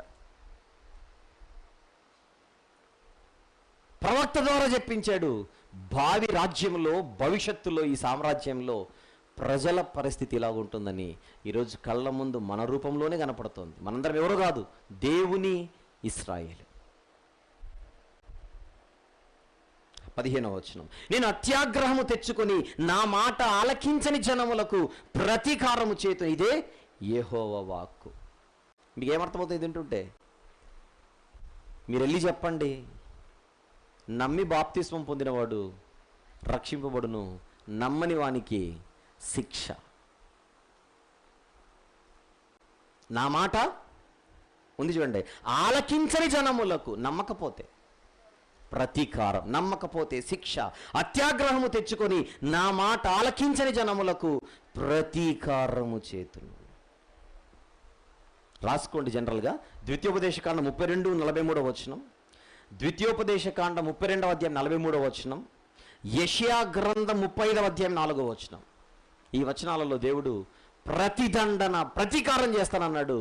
కానీ ఇప్పుడు మనకు అవసరమైంది మాత్రం తెస్సలోనిక 2వ పత్రిక 1వ అధ్యాయం. ఇది అవసరం, అందుకే చదువుదాం. తెస్సలోనికైలకు రాసిన 2వ పత్రిక 1వ అధ్యాయం 8వ వచనంలో ఒక మాట ఉంటుంది. 6-8 కలిసి ఉంటాయి. ప్రభు అయిన యేసు తన ప్రభావమును కనపరచు దూతలతో కూడా పరలోకము నుండి అగ్నిజ్వాలలలో ప్రత్యక్షమై దేవుని ఎరుగని వారికి మన ప్రభు అయిన యేసుక్రీస్తు సువార్తకు, లేదా మన ప్రభు అయిన యేసు సువార్తకు లోబడని వారికి ప్రతిదండన చేయును. సువార్తకు లోబడకపోవడం అంటే ఆయన మాటలు వినకపోవడం. ఆయన మాటలు ఆలకించకపోతే ఏం చేస్తానన్నాడు ఫ్యూచర్లో? ప్రతీకారం, ప్రతిదండన. అది మీకా గ్రంథంలో 5వ అధ్యాయంలో చివరి మాట. నేను అత్యాగ్రహము తెచ్చుకొని నా మాట ఆలకించని జనములకు ప్రతీకారము చేతును. ఇదే యెహోవా. ప్రియ సహోదరుడా, సహోదరి, 6 రోజులుగా నువ్వు వాక్యం వింటున్నావు. వాక్యము చెప్పే వ్యక్తి ఎవరైనా నీకు చెప్పే విషయం మాత్రం ఒకటే: పాపానికి దూరం అవ్వు, కడగబడు ఆయన కార్చిన రక్తంలో అని మార్పు కోసం ఇస్తున్న పిలుపిది. విన్నానులే చాలాసార్లు, చూద్దాం నెక్స్ట్ సెమినార్లో అని అలా మనం వాయిదాలు వేస్తూ ఉంటే ఏమంటున్నాడు దేవుడు? నేను ప్రతిదండన చేస్తానేమో, జాగ్రత్త. ఆలకించకపోతే ప్రతీకారం, ఆలకించకపోతే ప్రతిదండన. ఆలకించడం అంటే విని రాసుకోవడం కాదు, విని పాటించడం. రాసుకున్నది పాటించడం, అమలు చేయడం. ఈ 5వ అధ్యాయం 6వ వచనం నుండి 5వ అధ్యాయం 15వ వచనం వరకు మనం చదివితే మనకేమర్థమవుతుంది? ఇక్కడ క్రీస్తు రాజ్యంలో ఎలాంటి పరిస్థితి ఉంటుందో మనం చూస్తున్నాం. అదే రాయబడింది, అదే కనబడుతోంది. ఏది రాయబడిందో అదే కనబడుతోంది. ఇక్కడ ఏది కనబడుతోందో అక్కడ అదే రాయబడింది. క్రీస్తు పూర్వం 700 సంవత్సరాలు, నేటికి 2700 సంవత్సరాలు. నేటికి 2700 సంవత్సరాల క్రితం ఒక చిన్న పల్లెటూరులో ప్రవక్త ద్వారా దేవుడు ఏదైతే పలికించాడో అది ఈరోజు అక్షరాల మన కళ్ళ ముందు కనబడుతోంది. అదే దేవుని వాక్యానికి ఉన్న గొప్పతనం. అన్ని కాలాలకు చెందిన వాక్యం ఇది. అందుకే ఈ సెక్షన్ బికి ఒక టైటిల్ రాసుకుందాం, క్రీస్తు రాజ్యములో లేదా క్రీస్తు సామ్రాజ్యపు వాతావరణం అని రాయండి. క్రీస్తు సామ్రాజ్యపు వాతావరణం ఎలా ఉంటుంది? ఇదిగో ఇలా ఉంటుంది, ఇలా ఉంటుంది. అందులో ఉన్నవారు బలవంతులు, అందులో ఉన్నవారు సింహపు బలము కలిగిన వారు, భౌతికంగా కాదు ఆత్మీయంగా, సింహముల వంటి వారు. గుర్రాలను బట్టి, రథాలను బట్టి, దేన్ని బట్టి అతిశయించేవారు కాదు. వారి జీవితాల్లో వీటన్నిటికీ చోటే ఉండదు. కానీ అదే సామ్రాజ్యంలో ఉన్నాం అనుకుంటూ ఆయన మాటలు ఆలకించకుండా, ఆలకిస్తున్నట్టుగా నటిస్తూ, లేకపోతే ఆలకిస్తున్నట్టుగా ఉంటూ స్పందించకపోతే చెబుతున్న మాట, ప్రతీకారము తప్పదు. మీరు వెళ్ళి సువార్త ప్రకటించుడి, నమ్మినవాడు రక్షింపబడును, నమ్మని వానికి శిక్ష తప్పదు. ఇది 4వ సందేశం. మొత్తం 6, 6లో 4, 4లో 2 తీర్పులు, 2 విడుదలలు. అంటే తీర్పుకు సంబంధించిన 2 దేవోక్తులు అయిపోయాయి, విడుదలకు సంబంధించిన 2 దేవోక్తులు అయిపోయాయి. ఇక మిగిలిందేంటి? ఒక తీర్పు, ఒక విడుదల. 6వ అధ్యాయం స్టార్ట్ చేద్దాం.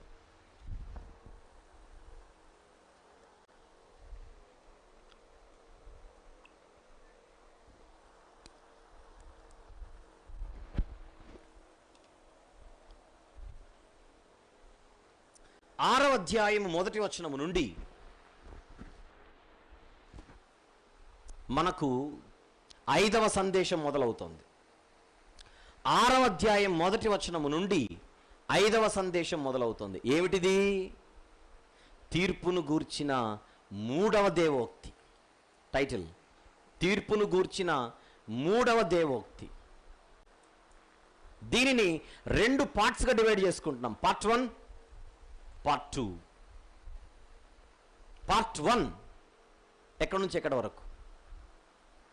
6వ అధ్యాయం 1వ వచనం నుండి 6వ అధ్యాయం 16వ వచనం వరకు. 6వ అధ్యాయం 1వ వచనం నుండి 6వ అధ్యాయం 16వ వచనం వరకు, అంటే మొత్తం అధ్యాయం. ఇందులో 2 sections, section A, section B. Section A 1వ వచనం నుంచి 8వ వచనం వరకు, 1వ వచనం నుండి 8వ వచనం వరకు. సెక్షన్ బి 9వ వచనం నుంచి 16వ వచనం వరకు. ఆటోమేటిక్గా క్లియర్ కదా పిక్చర్? Let's begin.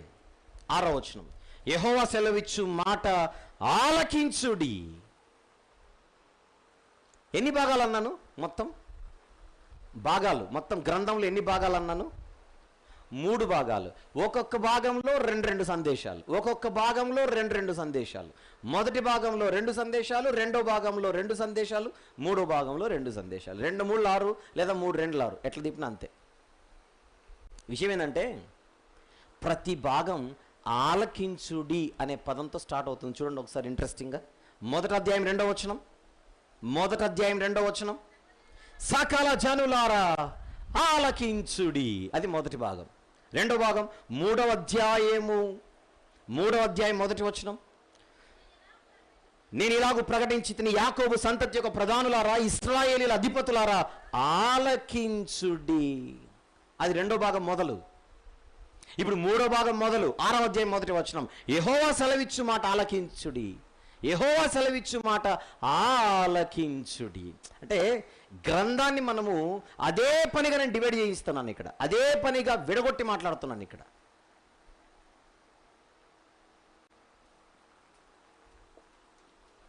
గ్రంథంలో 7 అధ్యాయాలు, అందులో 3 భాగాలు, ఒక్కొక్క భాగంలో 2 సందేశాలు, ఒక్కొక్క సందేశంలో కొన్ని భాగాలు, మళ్ళీ ఉపభాగాలు, ఆ ఉపభాగాలలో మళ్ళీ సెక్షన్స్. అప్పుడు గ్రంథం మనకెక్కుతుంది. లేకపోతే 100 సార్లు చదవండి, 5వ అధ్యాయం 2వ వచనం తప్ప మనకేం అర్థం కాదు. అందులో ఏముంది? బెత్లెహేము ఎఫ్రతా, నీలో నుండి ఇశ్రాయేలును పాలించేవాడు వచ్చును. ఇంకా పోయేంతవరకు అది తప్ప ఇంకేం అర్థం కాదు.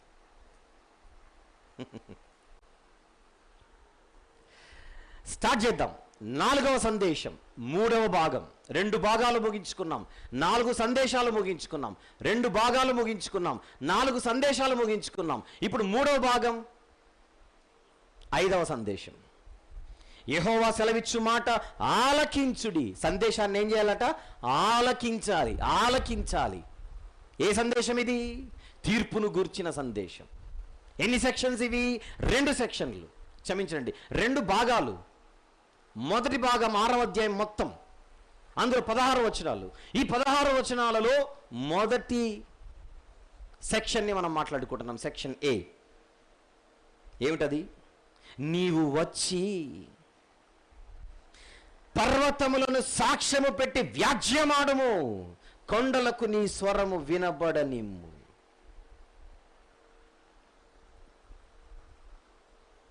వ్యాజ్యం, వ్యాజ్యం. టైటిల్ రాసుకోండి సెక్షన్ ఏకి. సెక్షన్ ఏకి టైటిల్ దేవుని ప్రజలపై దేవుని వ్యాజ్యం.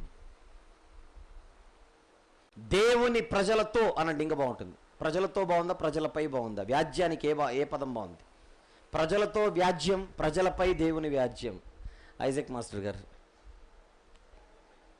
ప్రజలతో ప్రజలపై, ప్రజలపై, పైకే ఓటు రాసేయండి. దేవుని ప్రజలపై దేవుని వ్యాజ్యం. బ్రాకెట్లో తో అని కూడా రాసుకోండి, ఇంకేముంది అది కూడా రాసుకోండి. ఈ వ్యాజ్యాన్ని ఎవరిని సాక్ష్యంగా పెట్టమంటున్నాడు? మళ్ళీ యెహోవా సెలవిచ్చు మాట ఆలకించుడి. అధిపతులారా, ప్రధానులారా, గనులారా, మొత్తం అందరూ, ప్రజలారా, ప్రజలారా.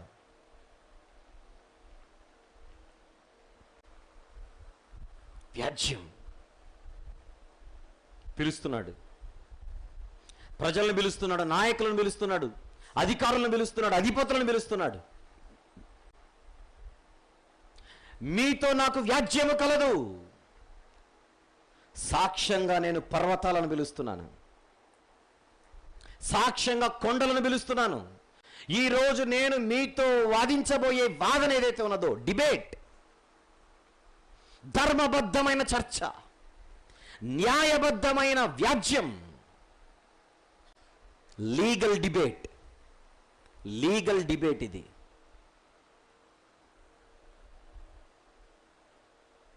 ఎవరంట సాక్ష్యం? మళ్ళీ పర్వతాలు, కొండలు. చెప్పాను కదా మొన్న, అవి రెడీగా ఉంటాయి. ఈ సృష్టి ఎప్పుడు రెడీగా ఉంటుంది. స్టాండ్ పెట్టాము ప్రభువా, కెమెరా కూడా రెడీ ప్రభువా, ఆన్ చేసాం ప్రభువా, మీరు ప్రారంభించవచ్చు ప్రభువా అంటుంది సృష్టి. Recording ready.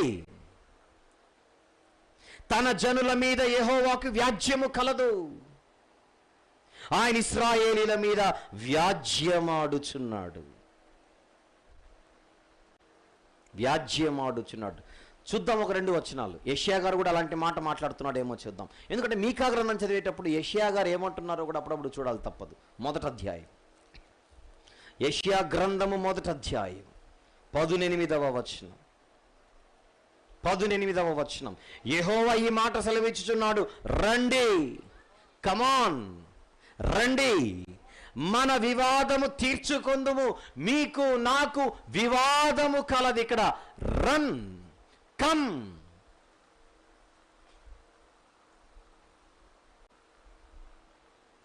దేవుడు మాట్లాడుచున్నాడు, దేవుడు పిలుచుచున్నాడు.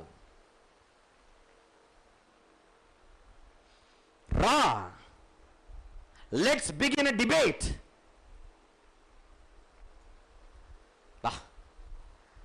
దేవుడు ఎంత హృదయ వేదనకు లోనైతే చర్చకు రమ్మని పిలుస్తున్నాడు చూడండి.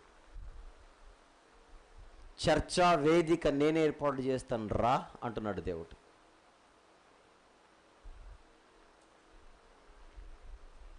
ఒక కోర్టులో, ఒక న్యాయస్థానంలో రెండు వేరువేరు పార్టీల మధ్య జరిగే ఒక వాదోపవాదాల్లాగా ఒక వేదిక మీద, ఒక చర్చా వేదిక పెడితే ఇద్దరు వ్యక్తుల మధ్య, రెండు వేరువేరు సిద్ధాంతాలు కలిగినటువంటి వారి మధ్య జరిగే ఒక చర్చలాగా దేవుడు రమ్మని చెబుతున్నాడు. పిలుస్తున్నాడు, రండి అన్నాడు. ఎక్కడా? యెషయా గ్రంథంలో. ఇక్కడ నీవు వచ్చి, ఎవరు వచ్చి? మీకా గారు వచ్చి కాదు. మీకా గారు పాపం ఆయన ఎందుకు దేవునితో వాదిస్తాడు?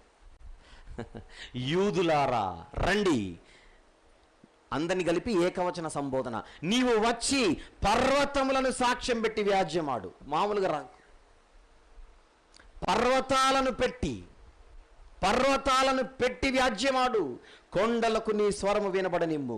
తన జనుల మీద యెహోవాకు వ్యాజ్యము కలదు, ఇశ్రాయేలు మీద వ్యాజ్యమాడుచున్నాడు. నిశ్చలములై భూమికి పునాదులుగా ఉన్న పర్వతములారా, యెహోవా ఆడు వ్యాజ్యము ఆలకించుడి. ఆకాశమా ఆలకించుడే కాదు, పర్వతములారా ఆలకించుడి, ఆలకించుడి. హోషేయ గ్రంథం 12వ అధ్యాయం, హోషేయ గ్రంథం 12వ అధ్యాయం 2వ వచనం చూడండి ఎలా ఉందో. 2వ వచనం, యూదా వారి మీద యెహోవాకు వ్యాజ్యము పుట్టెను. అమ్మా, ఆ మాట మనం అనిపించుకోకూడదు ఎప్పటికీ. మనతో అనకూడదు దేవుడు ఆ మాట. నీతో నాకు వివాదము కలదు, నీతో నాకు వ్యాజ్యము కలదు, రా మాట్లాడుకుందాం అన్నాడు అనుకోండి దేవుడు. ఎక్కడ నిలబడగలని చెప్పండి మనం? అంతవరకు తెచ్చుకున్నారు యూదులు, అక్కడి వరకు తెచ్చుకున్నారు యూదులు.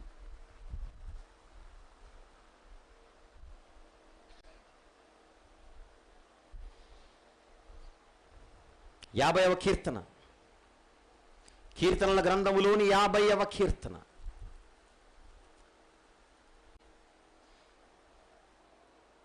మొదటి వచనం నుంచి మీరు 4వ వచనం వరకు, 5వ వచనం వరకు రాసుకోండి. 5వ వచనం వరకు రాసుకోండి. దేవాది దేవుడైన యెహోవా ఆజ్ఞ ఇచ్చుచున్నాడు, తూర్పు దిక్కు మొదలుకొని పడమటి దిక్కు వరకు భూనివాసులను రమ్మని ఆయన పిలుచుచున్నాడు. రండి. 3వ వచనం, మన దేవుడు వేంచేయుచున్నాడు, ఆయన మౌనముగా ఉండడు, ఆయన ముందర అగ్ని మండుచున్నది. 4వ వచనం నుంచి కింద, నా భక్తులను నా యొద్దకు సమకూర్చుడని మీది ఆకాశమును భూమిని పిలుచుచున్నాడు. రండి, రమ్మని పిలుచుచున్నాడు. రమ్మని ఎవరిని? భూనివాసులను. ఆ రోజు యూదులను, ఈరోజు అందరినీ. వెళదామా ఆయనతో వ్యాజ్యం చేయడానికి? వెళదామా ఆయనతో వాదించడానికి? వాదించడానికి వెళదామా, తలకాయ దించి మారదామా? అంతే, 2 ఆప్షన్స్. మారితే రా అనడు, వాదనకు రా అనడు. మారకపోతే చూద్దాం రా నీ బలం ఎంతో రా అంటున్నాడు అక్కడ. చూడండి ఆయన వ్యాజ్యం ఏంటో, ఎంత బాధ అవుతుందో ఆ పోర్షన్ చదివితే. 3వ వచనం నుంచి, నా జనులారా నేను మీకేం చేసి, నన్ను ఎందుకర్రా మీరు విడిచిపెట్టారు? ఎందుకు విడిచిపెట్టారు? నేను మీకేం చేశాను? మిమ్మల్ని ఎలాగూ ఆయాస పరిస్థితి నాతో చెప్పండి. ఎందుకు నన్ను వదిలేరు మీరు? ఎందుకు నన్ను వదిలేరు? నేనెందుకు మీకు నచ్చలేదు? పలానా విషయంలో నువ్వు మమ్మల్ని ఆయాస పరిచావని ఒక్కటి చెప్పండి నాతో. అసలు ఆ మాట అడిగించుకుంటున్నామంటే మనుషులుగా ఎంత దరిద్రులమండి మనం నిజంగా. అక్కడ యూదులు, ఆ రోజు యూదులు, ఆ మాట ఈరోజు మనకు కూడా. ఆయన విడిచిపెట్టట్లేదా మనం? ఆదివారం మాత్రమే ఆయన, సోమవారం నుంచి ఆయన వదిలిపెట్టట్లేదు మనం. అంటే నచ్చట్లేదు ఆయన మనకు. మిగిలిన రోజుల్లో ఆయన మనకు నచ్చట్లేదు. ఈ ప్రశ్న మనకు కూడా. ఏమడుగుతున్నాడు?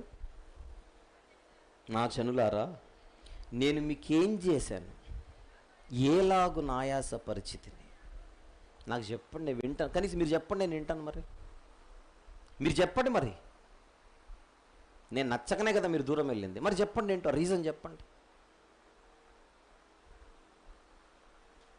యూదులకు ఆల్రెడీ దేవునితో ఆత్మీయ వివాహం జరిగింది.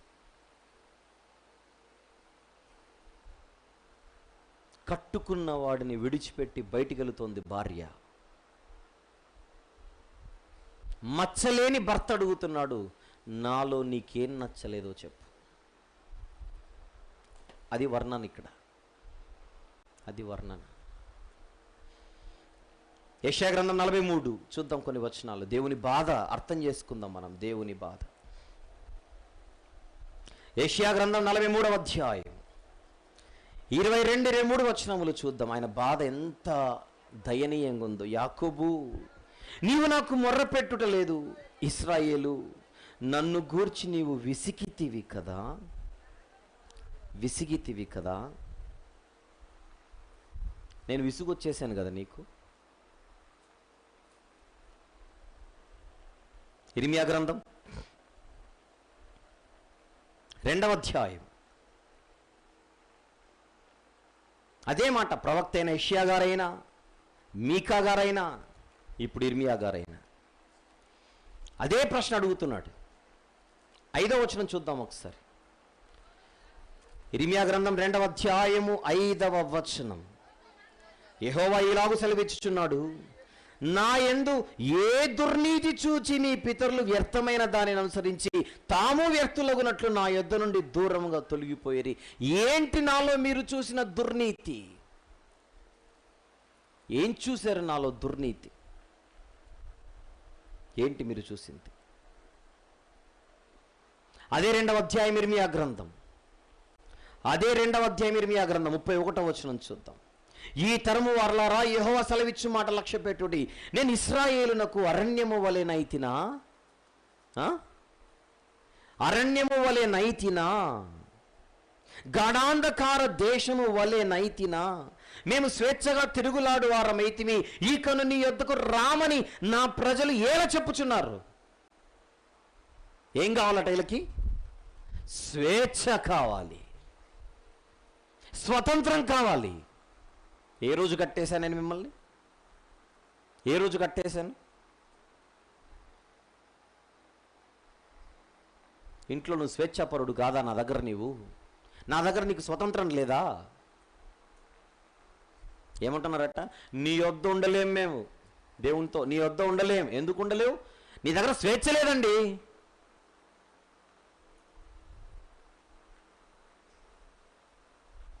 అది చేయకూడదు, ఇది చేయాలి, అది చేయకూడదు, ఇది చేయాలని చెబుతున్నావు. అంటే నీ ఆజ్ఞలు మాకు భారమైనవి అని చెప్పగలరా మీరు? నిజంగా దేవుని ఆజ్ఞలు భారమైనవా? యోహాను మొదటి పత్రిక ఏం చెబుతుంది మనతో? 5వ అధ్యాయము, యోహాను గారు రాసిన మొదటి పత్రిక 5వ అధ్యాయం. ఆయన ఆజ్ఞలు భారమైనవి కావు అన్నమాట చూడండి. యోహాను మొదటి పత్రిక 5వ అధ్యాయము 3వ వచనం. మనం ఆయన ఆజ్ఞలను గైకొనుట ఏ దేవుని ప్రేమించుట. ఆయన ఆజ్ఞలు భారమైనవి కావు, భారమైనవి కావు. అడుగుతున్నాడు, ఎక్కడ నేను మీకు నచ్చలేదు? యెషయా గ్రంథం అదే వ్యాజ్యం, ఇర్మియా గ్రంథం అదే వ్యాజ్యం. నాకు తెలిసి ఆ మాట అడిగినందుకునే చచ్చిపోవాలి వీళ్ళందరూ కలిసి. ఆ ఫీలింగ్ కలగట్లేదు మనకు. ఆయన ఏంటి నోరు తెరిచి, నేను ఎక్కడ నచ్చలేదురా మీకు చెప్పండి ఒక మాట, నేను ఎక్కడ నచ్చలేదు, పలానా చోట నువ్వు నచ్చలేదని ఒక్కటి చెప్పండి, అది కరెక్ట్ అంటే నేను వెళ్ళిపోతాను అంటున్నాడు దేవుడు. తోమా నా గాయాల్లో చేయి పెట్టు అన్నాడు. చచ్చిపోయాడు అక్కడికి, ఆ మాటకి చచ్చిపోయాడు. అందుకే వెంటనే ఏమన్నాడు? నా ప్రభువా, నా దేవా. ఎవరు విడిచిపెట్టినా నేను విడిచిపెట్టాను అన్నాడు పేతురు గారు. కోడి కూయక మునుపు 3 సార్లు నేను ఎవరో తెలియదు అంటావు అన్నాడు. 3వసారి అనగానే కోడి కూసింది. కోడి కూసిన వెంటనే గుండెలు పగిలిపోయాయి పేతురు గారికి. అది పశ్చాత్తాపం అంటే. అది పశ్చాత్తాపం అంటే. ఈరోజు ఇదే పరిస్థితి మన ముందు కనబడుతుంది. ఒకవేళ దేవుణ్ణి విడిచిపెట్టామేమో, మనం దేవుడు వద్దనుకుంటున్నామేమో, దేవుడు కాదనుకుంటున్నామేమో. అలాగైతే మీ ముందు కూడా అదే ప్రశ్న దేవుడు అడుగుతున్నాడు. నేను నీకు ఎక్కడ నచ్చలేదు? నిన్ను నేను ఏ విషయంలో బాధ పెట్టాను? ఉందా మీ దగ్గర జవాబు? ఇది ఉందా? ఇంకేం అడుగుతున్నాడో చూద్దాం. మీకా గ్రంథం 6వ అధ్యాయం 3వ వచనం చదువుకుంటూ వెళ్దాం మళ్ళీ కిందికి. నా జనులారా, నేను మీకేమి చేసి తిని మిమ్మల్ని ఎలాగో ఆయాసపరిచితిని అది నాతో చెప్పుడి. ఐగుప్తు దేశంలో నుండి నేను మిమ్మల్ని రప్పించి తిని. నేను కదా మిమ్మల్ని రప్పించింది. ద్వితోపదేశకాండం ఇవన్నీ చదివితే మనకు అదే కనపడుతుంది పంచకాండాలు. ఐగుప్తు దేశములో నుండి నేను మిమ్మల్ని రప్పించి తిని, దాసగృహములో నుండి మిమ్మల్ని విమోచించి తిని, మిమ్మల్ని నడిపించుటకై మోషే, అహరోను, మిర్యాములను పంపించి తిని. ఇవన్నీ నేను కాదా చేసింది? నేను కాదా చేసింది చెప్పండి అని అడుగుతున్నాడు. వ్యాజ్యం.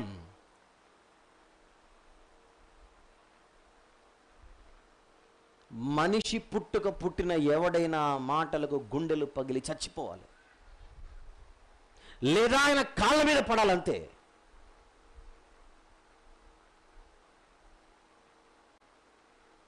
అది అడగాల దేవుడు?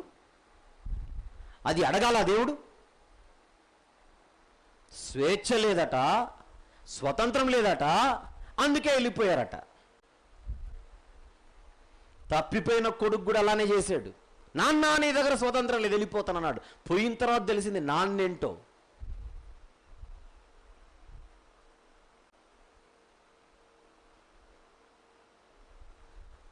భూమి మీద బతుకున్నప్పుడు ఈ చిన్ని తాత్కాలికమైన ఆశలను, లోకాన్ని చూసి అవన్నీ వద్దు నాన్న అని చెబుతాడు దేవుడు.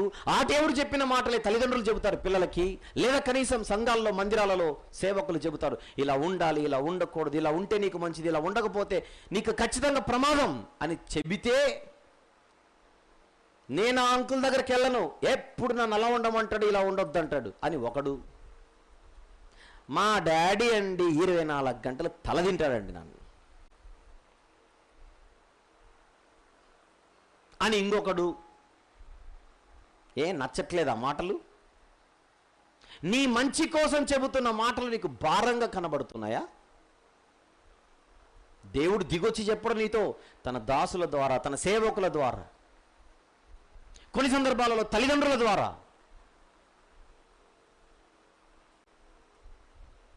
అవి నీకు ఆరోగ్య ఔషధ మూలికలవి.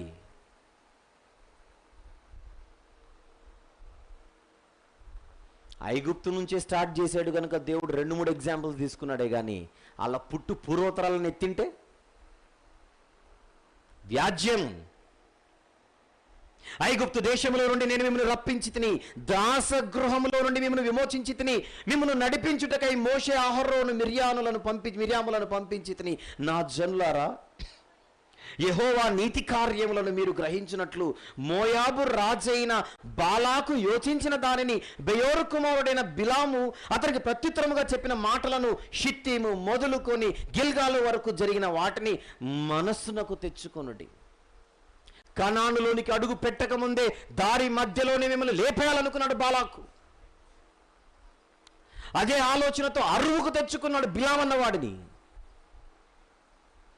కానీ వాడి ఆలోచనలు మీ మీద పడకుండా ఆపింది నేను కాదా?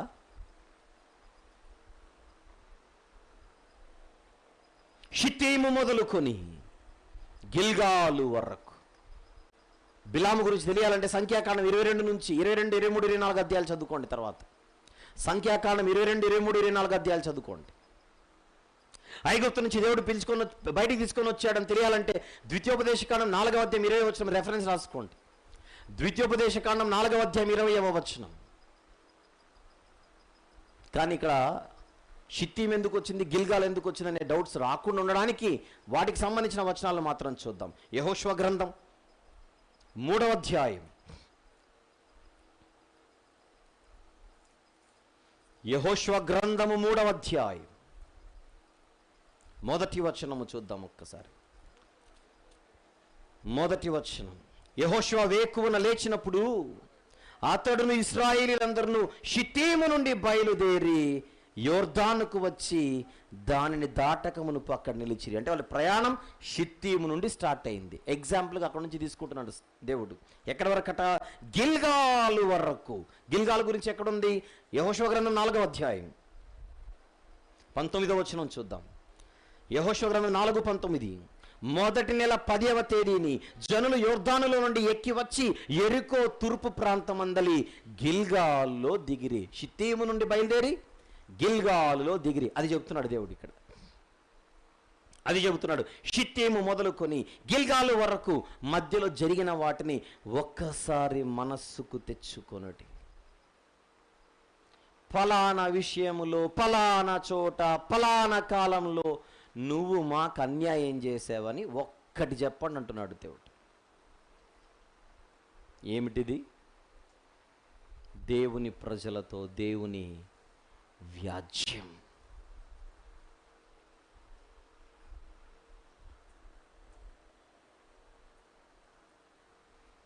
అప్పుడు మీకా గారు యూదులందరి పక్షాన వాళ్ళు అడుగుతున్నట్టుగా ఆయన అడుగుతున్నాడు దేవుణ్ణి. 6వ వచనం. ఏమి తీసుకొని వచ్చి నేను యెహోవాను దర్శింతును, ఏమి తీసుకొని వచ్చి మహోన్నతుడైన దేవుని సన్నిధిని నమస్కారము చేతును, దహన బలులను 7 దూడలను అర్పించి దర్శింతునా? ఏం చేయాల ప్రభువా? ఈ ప్రజలందరూ కూడా నీకు దూరమై భ్రష్టు పట్టారన్న సంగతి నాకు తెలుసు. పోనీ వాళ్ళు అడగాల్సిన ప్రశ్న నేను అడుగుతున్నాను. దేవా, వాళ్ళు అడగవలసిన ప్రశ్న నేను అడుగుతున్నాను. ఈ వ్యాజ్యంలో నువ్వు వాదిస్తే సమాధానం చెప్పే స్థితి మాకెవ్వరికి లేదు. నిన్ను నేను ఎలా సంతోష పెట్టగలను చెప్పు అడుగుతున్నాడు. దహన బలులను 7 దూడలను అర్పించి దర్శింతున్నా, వేల కొలది పొట్టేళ్లును, వేలాది నదులంత విస్తారమైన తైలమును ఆయనకు సంతోషము కలుగుచేయునా? నా అతిక్రమమునకై నా జ్యేష్ఠపుత్రుని నేనిత్తున్నా. యెషయా గ్రంథం 1వ అధ్యాయం. ఆయన కూడా అదే. యెషయా గ్రంథం 1వ అధ్యాయం 11వ వచనం. యెహోవా సెలవిచ్చిన మాట ఇదే, విస్తారమైన మీ బలులు నాకేలా, దహన బలులకు పొట్టేళ్ళు, బావుగా మేపిన దూడల క్రొవ్వు నాకు వెక్కసమాయను. కానీ మీకా గారు అడుగుతున్నారు వేల కొలది పొట్టేళ్లును, వేలాది నదులంత విస్తారమైన తైలము ఆయనకు సంతోషము కలుగుజేయనా? నా అతిక్రమమునకై నా జ్యేష్ఠపుత్రుని నేను ఇత్తున్నా. జ్యేష్ఠపుత్రుని ఇవ్వడం అంటే హిజ్కియా తండ్రి ఆహాజు రాజు. ఆయన దినాలలోనే ఈయన ప్రవచించేది, అది మర్చిపోకండి. ఆహాజుకి ఒక అలవాటు ఉండేది చెప్పనా? తన కుమారులను, తన సంతానాన్ని అతను నమ్మిన అన్యదేవతల కోసం నిప్పులు దాటించేవాడు. భయంకరమైన కిరాతకమైన చర్యలు చేసేవాడు. ఒకటి చూద్దాం. రాజుల 2వ గ్రంథం 16వ అధ్యాయం. రాజుల 2వ గ్రంథము 16వ అధ్యాయం 3వ వచనం చూద్దాం. ఆహాజు గురించి ఇది. 2వ వచనంలో ఆహాజు గురించి ఉంటుంది మీకు పరిచయానికి. 3వ వచనంకి వెళ్దాం. అతడు ఇశ్రాయేలీల ముందర నిలవకుండా యెహోవా వెళ్ళగొట్టిన జనులు చేసిన హేయమైన క్రియలు చేయుచు తన కుమారుని అగ్నిగుండమును దాటించెను. బా, ఎంత భయంకరం! అలా ఎన్నో జరుగుతున్నాయి. నా జ్యేష్ఠ కుమారుని నీకిత్తునా, నా పాప పరిహారమునకై నా గర్భఫలమును నేను ఇత్తునా. ఏంటి ప్రభువా అంటే ప్రజలు అడుగుతున్నట్టుగా ఈయన అడుగుతున్నాడు.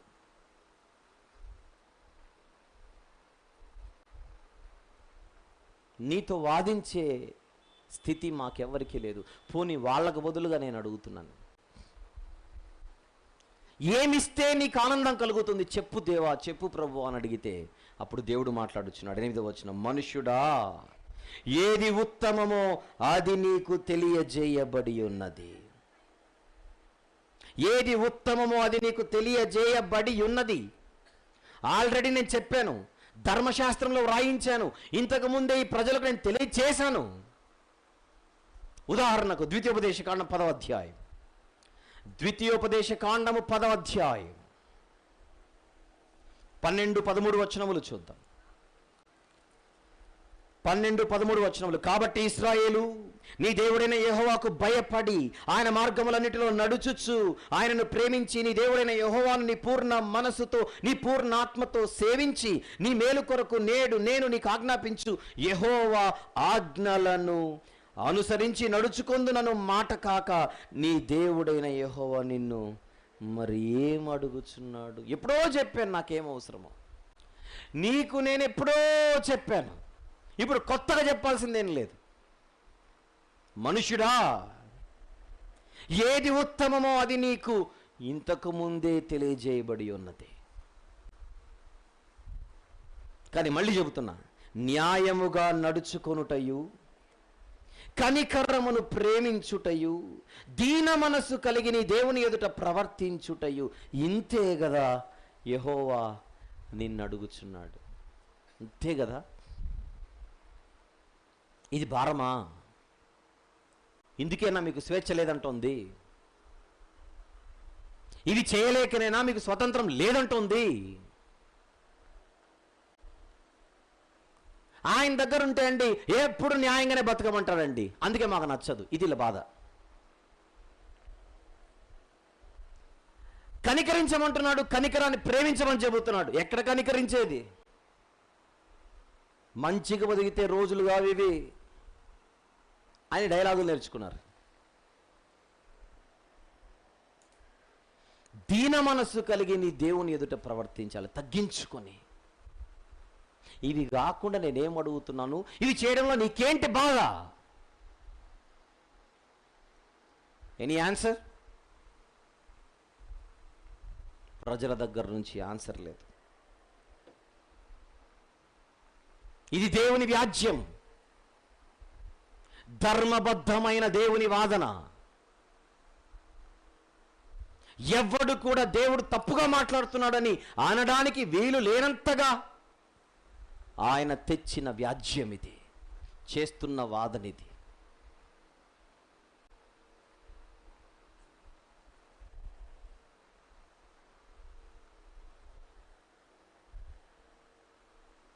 అయిపోయింది వ్యాజ్యం. మనుషుల దగ్గర ఆన్సర్ లేదు. అవతలోడు ఆన్సర్ కరెక్ట్గా ఇస్తే దేవుడు ఏమైనా చూసేవాడు. అయినా దేవుడు ప్రశ్నిస్తే ఆన్సర్ చెప్పే సత్తా ఎవడుకుంటుంది? దేవుడు ఎప్పుడు ప్రశ్నలు వేయకూడదు, శబాష్ అని అనాలి.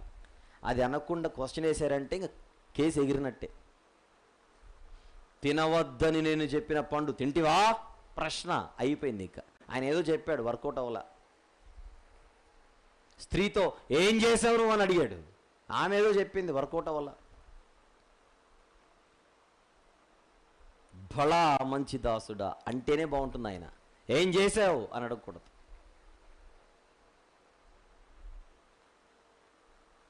ఎంత బాగుంది కదా మాట. న్యాయంగా బతకండి, కనికరాన్ని ప్రేమించండి, దీన మనస్సు కలిగి దేవుని ఎదుట ప్రవర్తించండి. బహుశా ఈ విషయాలు మనం తప్పిపోతున్నామేమో. మనం చేసే వ్యాపారాలు, మనం చేసే పనులు, మనం చేసే కార్యాలు ఇక్కడ న్యాయం కనబడట్లేదేమో. ప్రశ్నించుకోండి మీరే. ఈరోజు మీరు ఏ కార్యాలలో అయితే ఉన్నారో, ఏ పనులలో అయితే ఉన్నారో, ఏ వృత్తులలో అయితే ఉన్నారో, కేవలం బైబిల్ పట్టుకొని వచ్చి ఇక్కడ కూర్చొని 4 మాటలు నేర్చుకొని వెళ్ళిపోవడమే కాదు, బయటికి వెళ్ళిన తర్వాత మన బ్రతుకులో న్యాయం కనబడాలి, కనికరం కనబడాలి. దీనులుగా దేవుని ఎదుట ప్రవర్తించే బతుకుండాలి.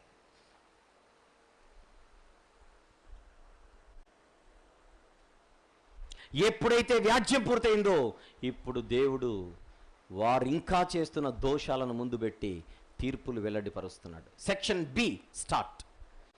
9వ వచనం నుండి 15వ వచనం వరకు, అది 16వ వచనం వరకు.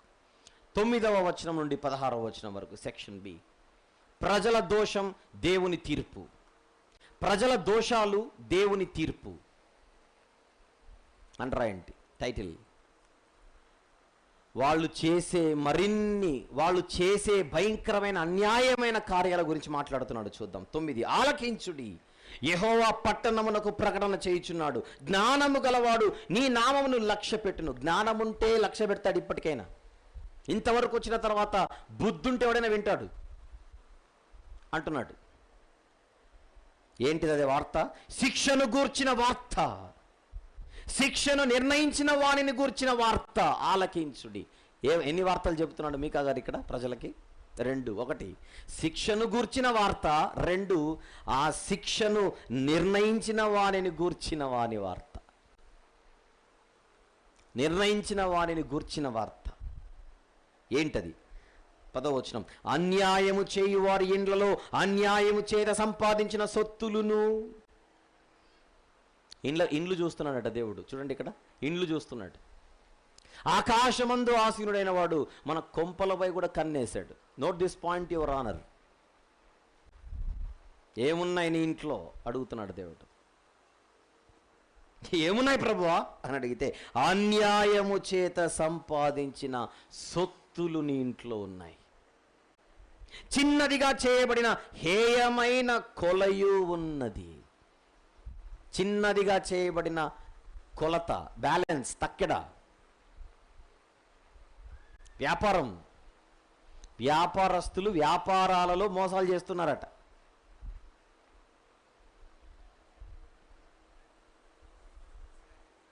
తప్పు త్రాసును తప్పు రాళ్ళు గల సంచియు ఉంచుకొని నేను పవిత్రుడను అగుదునా అడుగుతున్నాడు ప్రవక్త. నేను అంటే ఈయన పెట్టుకోలేదు, తనను కలుపుకొని మాట్లాడుతున్నాడు. నువ్వు పవిత్రుడు అవుతావా అంటే బాగోదని కొన్ని సందర్భాల్లో నేను అని కలుపుకున్నాడు. తప్పు త్రాసు తప్పు రాళ్ళు గల సంచి. బైబిల్లో చాలా చోట్ల రాయబడి ఉంటుంది తప్పుడు త్రాసు దేవునికి హేయమని. రాసుకోండి. సామెతల గ్రంథం 11:1. సామెతల గ్రంథం 11:1. అదే సామెతల గ్రంథం 20వ అధ్యాయం 23వ వచనం. అదే సామెతల గ్రంథం 20వ అధ్యాయం 23వ వచనం. హోషే గ్రంథం 12వ అధ్యాయం 7వ వచనం. హోషే గ్రంథం 12వ అధ్యాయం 7వ వచనం. ఆమోసు గ్రంథం 8వ అధ్యాయం 5వ వచనం. ఆమోసు గ్రంథం 8వ అధ్యాయం 5వ వచనం. తప్పుడు త్రాస్, తప్పుడు లెక్కలు దేవునికి హేయములు.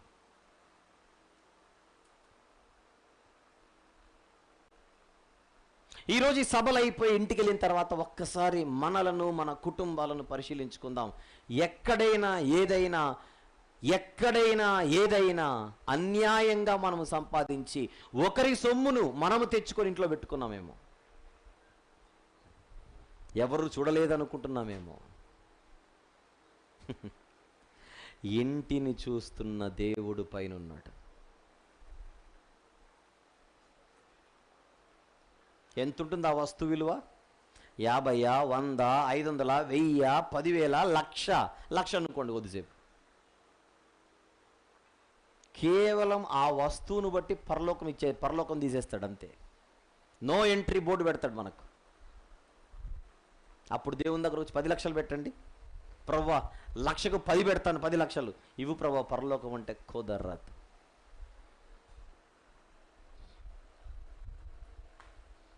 వీళ్ళ తప్పులు చూడండి. వ్యాపారస్తులు చేస్తున్న తప్పులు. అక్రమంగా సంపాదించి వస్తువులను కూడబెట్టుకొని సొత్తుని ఇంట్లో పెట్టుకున్నారట. వారిలోని ఐశ్వర్యవంతులు ఎడతెగక బలాత్కారము చేయుదురు.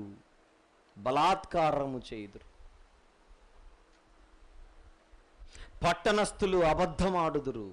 ఇవన్నీ చూడలేకపోతున్నాడు దేవుడు. మహాపరిశుద్ధుడైన దేవుడు ఈ అన్యాయాన్ని, అపవిత్రతను భరించలేకపోతున్నాడు. అబద్ధం. నేను కొన్ని వచనాలు ఇస్తాను, ఖచ్చితంగా రాసుకొని ఖచ్చితంగా చదివి, అసలు ఒక అబద్ధం ఆడాలన్నా మన ప్రాణం గిలగిల కొట్టుకోవాలి, గజగజలాడిపోవాలి. దేవుడు అబద్ధాన్ని అంతా సహించుకుంటాడా అని.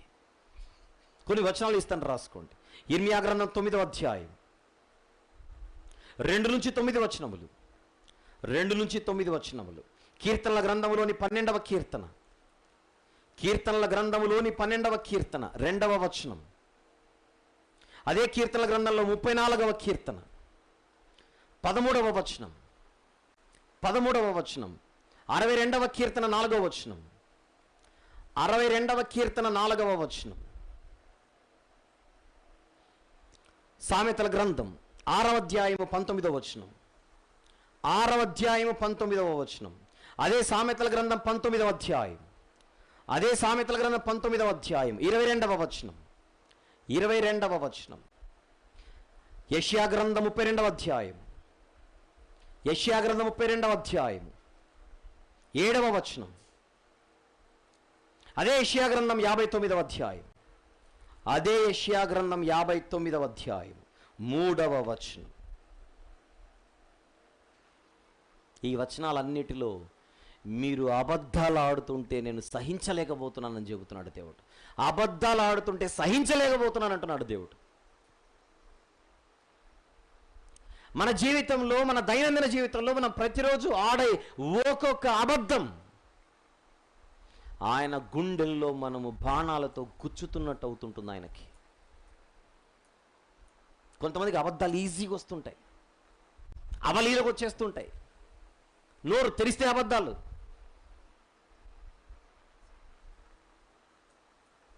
ఇప్పుడు నేను ఇచ్చిన వచనాలన్నీ మీరు మనసు పెట్టి చదివితే కేవలం అబద్ధాన్ని బట్టి నేను నరకానికి వెళ్ళిపోతున్నానని చచ్చిపోయిన రోజున తెలుస్తుంది. మనం చచ్చిన రోజున ఏం తప్పు చేసే నా జీవితంలో అంటే నువ్వు అబద్ధం ఆడావురా అనే స్కానింగ్ రిపోర్ట్ వస్తుంది, ప్రోగ్రెస్ రిపోర్ట్, ఫైనల్ రిపోర్ట్.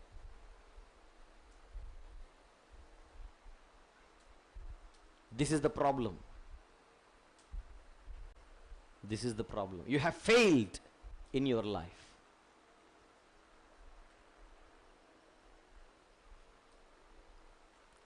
నేను ఆ సిచ్యువేషన్లో ఉంటే ఖచ్చితంగా అబద్ధం ఆడవలసి వస్తుంది అని నీకు అనిపిస్తే ఆ సిచ్యువేషన్కి దూరంగా ఉండు, ప్రయత్నం చేయి. అది మన చేతుల్లో ఉంది.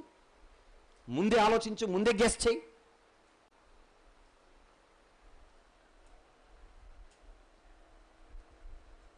చూస్తున్నారా? 12వ వచనం. వారిలోని ఐశ్వర్యవంతులు ఎడతెగక బలాత్కారము చేయుదురు, పట్టణస్థులు అబద్ధమాడుదురు, వారి నోటిలోని నాలుక కపటముగా మాటలాడును. కపటముగా. కాబట్టి, అందుచేత, దిస్ ఈజ్ ద రీజన్. ఎందుకు ఈ తీర్పు, ఎందుకు ఈ శిక్ష? అదే ప్రవక్త చెబుతున్నాడు. శిక్షను గూర్చి, ఈ శిక్షను నిర్ణయించిన వానిని గూర్చి వార్త. కాబట్టి నీవు బాగుపడకుండా నేను నీ పాపములను బట్టి నిన్ను పాడు చేసి మొత్తుదును. పాడు చేసి మొత్తుదును. నీవు ఏది విత్తుదువో అదే కోయుదు. అదే బైబిల్ చెబుతోంది. నీవు విత్తినదే నువ్వు కోయుదు. గలతీ పత్రిక 6వ అధ్యాయము 7వ వచనం 8వ వచనం తర్వాత చూడండి మీరు. నీవు విత్తినదే నీవు కోయుదు. పాపము చేస్తే నేను మొత్తక తప్పదు. లేవియాకాండం 26వ అధ్యాయం 16వ వచనం రాసుకోవాలి. ముందే చెప్పాడు ధర్మశాస్త్రంలో, నువ్వు తప్పు చేస్తే నిన్ను విడిచిపెట్టనని చెప్పాడు దేవుడు. తప్పు చేస్తే విడిచిపెట్టను. అందుచేత నేను మొత్తితే ఎలా ఉంటుందో చెబుతున్నాడు. నీవు భోజనము చేసినను నీకు తృప్తి కానేరదు. నీవెప్పుడూ పస్తుగానే ఉండు. నీవేమైనా తీసుకొని పోయినను అది నీకుండదు. నీవు భద్రము చేసుకొని కొనిపోవు దానిని దోపుడుకు నేను అప్పగింతును. బాగా వినండి, ఈ మాట చెప్తాను నేను. బాగా వినండి. మీరు ఎవరి దగ్గరైనా 5 రూపాయలు కాజేస్తే, మీరు ఎవరి దగ్గరైనా మీది కానిది ఒక 5 రూపాయలు మీ దగ్గర ఉంటే, ఇది నాది కాదు అని నీకు తెలిసినది నీ దగ్గర ఉంచుకుంటే, దానికి నువ్వు అనుభవించబోయేదేంటో చెప్పనా? 5కు 5,000 కావచ్చు, లేదా 5కు 5 లక్షలు కావచ్చు. అమ్మయ్య 5 రూపాయలు నాకు దొరికింది, ఇది కాదు.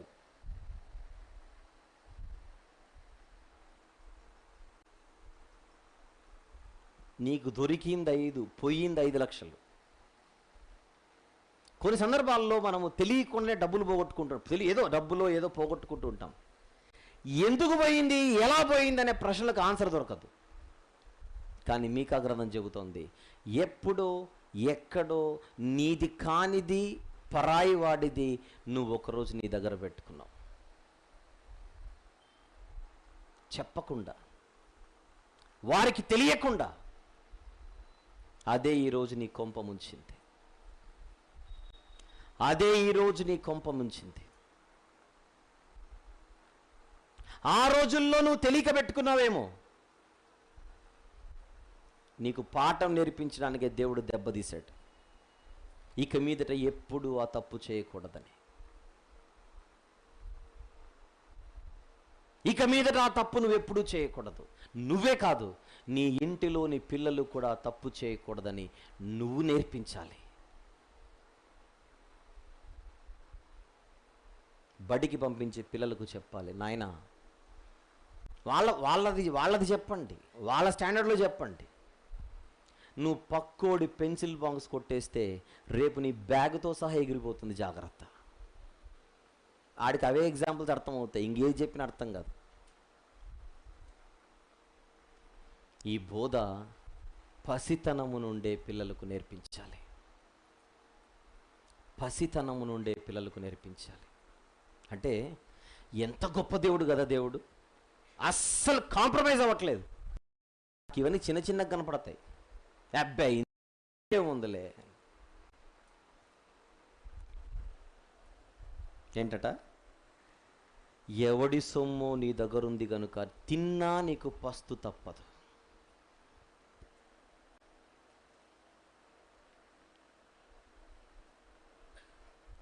ఎవరిదైనా నువ్వు తీసుకుంటే, లేదా నీవేమైనా తీసుకొని పోయినను అది నీకుండదు. కొన్ని వచనాలు రాసుకున్న తర్వాత చెక్ చేసుకోండి. లేవియాకాండం 26వ అధ్యాయము వచనం కూడా 26. లేవియాకాండం 26వ అధ్యాయం వచనం కూడా 26. యెషయా గ్రంథం 9వ అధ్యాయం, యెషయా గ్రంథం 9:20వ వచనం. హోషే గ్రంథం 4వ అధ్యాయము 10వ వచనం. హోషే గ్రంథం 4వ అధ్యాయం 10వ వచనం.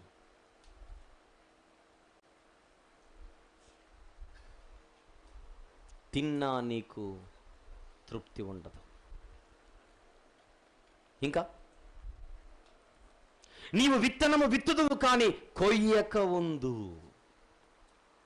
ద్వితీయోపదేశ కాండంలో చెప్పాడు ఈ మాట 28వ అధ్యాయం 38వ వచనంలో.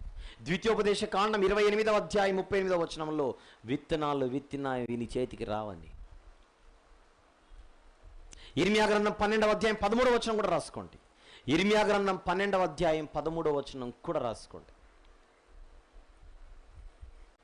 ఒలీవ పండ్లను ద్రాక్ష పండ్లను త్రొక్కుదువు కానీ తైలము పూసుకొనక ద్రాక్ష రసము పానము చేయక ఉందువు.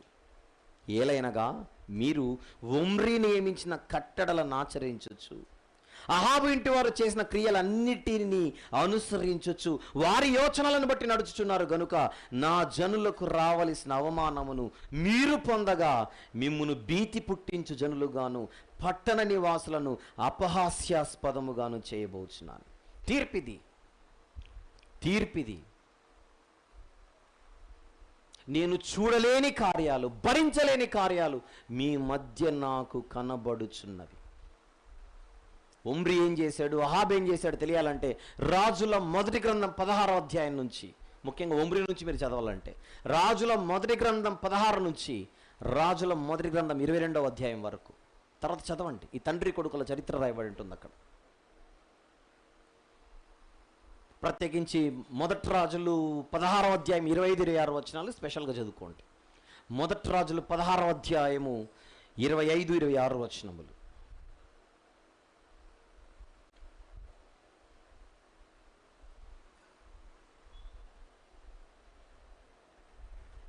వచనం మళ్ళీ చదువుకుందాం.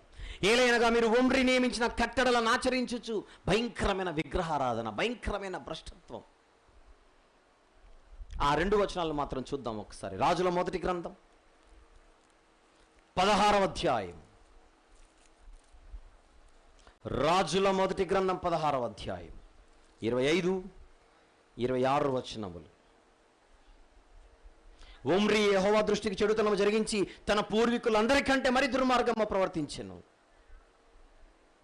అతడు నెబాతు కుమారుడైన యెరోబాము దేని చేత ఇశ్రాయేలు వారు పాపం చేయుటకు కారకుడై దేవతలను పెట్టుకుని ఇశ్రాయేలు దేవుడైన యెహోవాకు కోపం పుట్టించెనో దానిని అనుసరించి ప్రవర్తించెను. అది కొడుకు కూడా కంటిన్యూ చేశాడు, అది కుమారుడు కూడా కంటిన్యూ చేశాడు.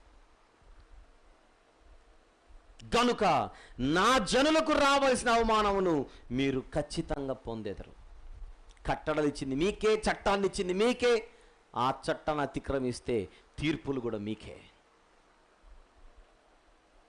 మిమ్మును భీతి పుట్టించు జనులుగాను పట్టణ నివాసులను అపహాస్యాస్పదముగా చేయబోవుచున్నాను. చెప్పాడు ముందే, 10 మంది నవ్వుకునేలా మీ చరిత్రను రాస్తానని చెప్పాడు. ధర్మశాస్త్రంలో కూడా 10 మంది హేళన చేసేలా మీ చరిత్ర ఉంటుందని చెప్పాడు. రాసుకోండి వచనాలు.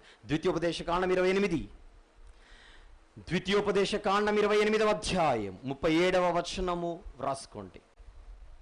హేళన పాలు చేసేదను అని రాస్తాడు. ఇర్మియా గ్రంథం 25వ అధ్యాయం 9వ వచనం, 25వ అధ్యాయం 9వ వచనం. ఏంటి తీర్పు? మిమ్మల్ని చూస్తే 10 మంది హేళన చేసి అపహాస్యం చేసేలా మిమ్మల్ని నేను తొక్కేస్తానని చెప్పాడు. ఎందుకు ప్రభా ఇంత కోపం అంటే, చెప్పాడు చిట్టా అంతా. అన్యాయం, అక్రమం, తక్కేడ నుంచి అంతఃపురంలో జరిగే ప్రతి కార్యక్రమం వరకు అన్ని చోట్ల అక్రమాలే, అబద్ధాలు, కపటం.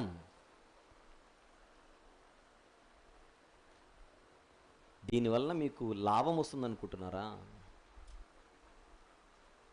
ఎవడి మీదనో, ఎవడి నెత్తి మీదనో చెయ్యి పెట్టి నువ్వు 10 రూపాయలు సంపాదిద్దాం అనుకుంటున్నావు. నువ్వు సంపాదించు 10 రూపాయలు, నీ దగ్గరున్న 1000 లాక్కోకపోతే నన్ను అడుగు. నువ్వు కొట్టేసింది 10, నీ దగ్గర లేపేది నిన్ను 1000 అంటున్నాడు దేవుడు. ఇది అక్షర సత్యం, ఇది అక్షర సత్యం. మన సొమ్ము రూపాయి అయినా దాంతోనే బతకాలి. ఎవడినో ముంచి నేను బతకాలనుకుంటే బాగుపడే పరిస్థితే ఉండదు. ఇది దేవుని గ్రంథం చెబుతున్న మాట, చేస్తున్న హెచ్చరిక.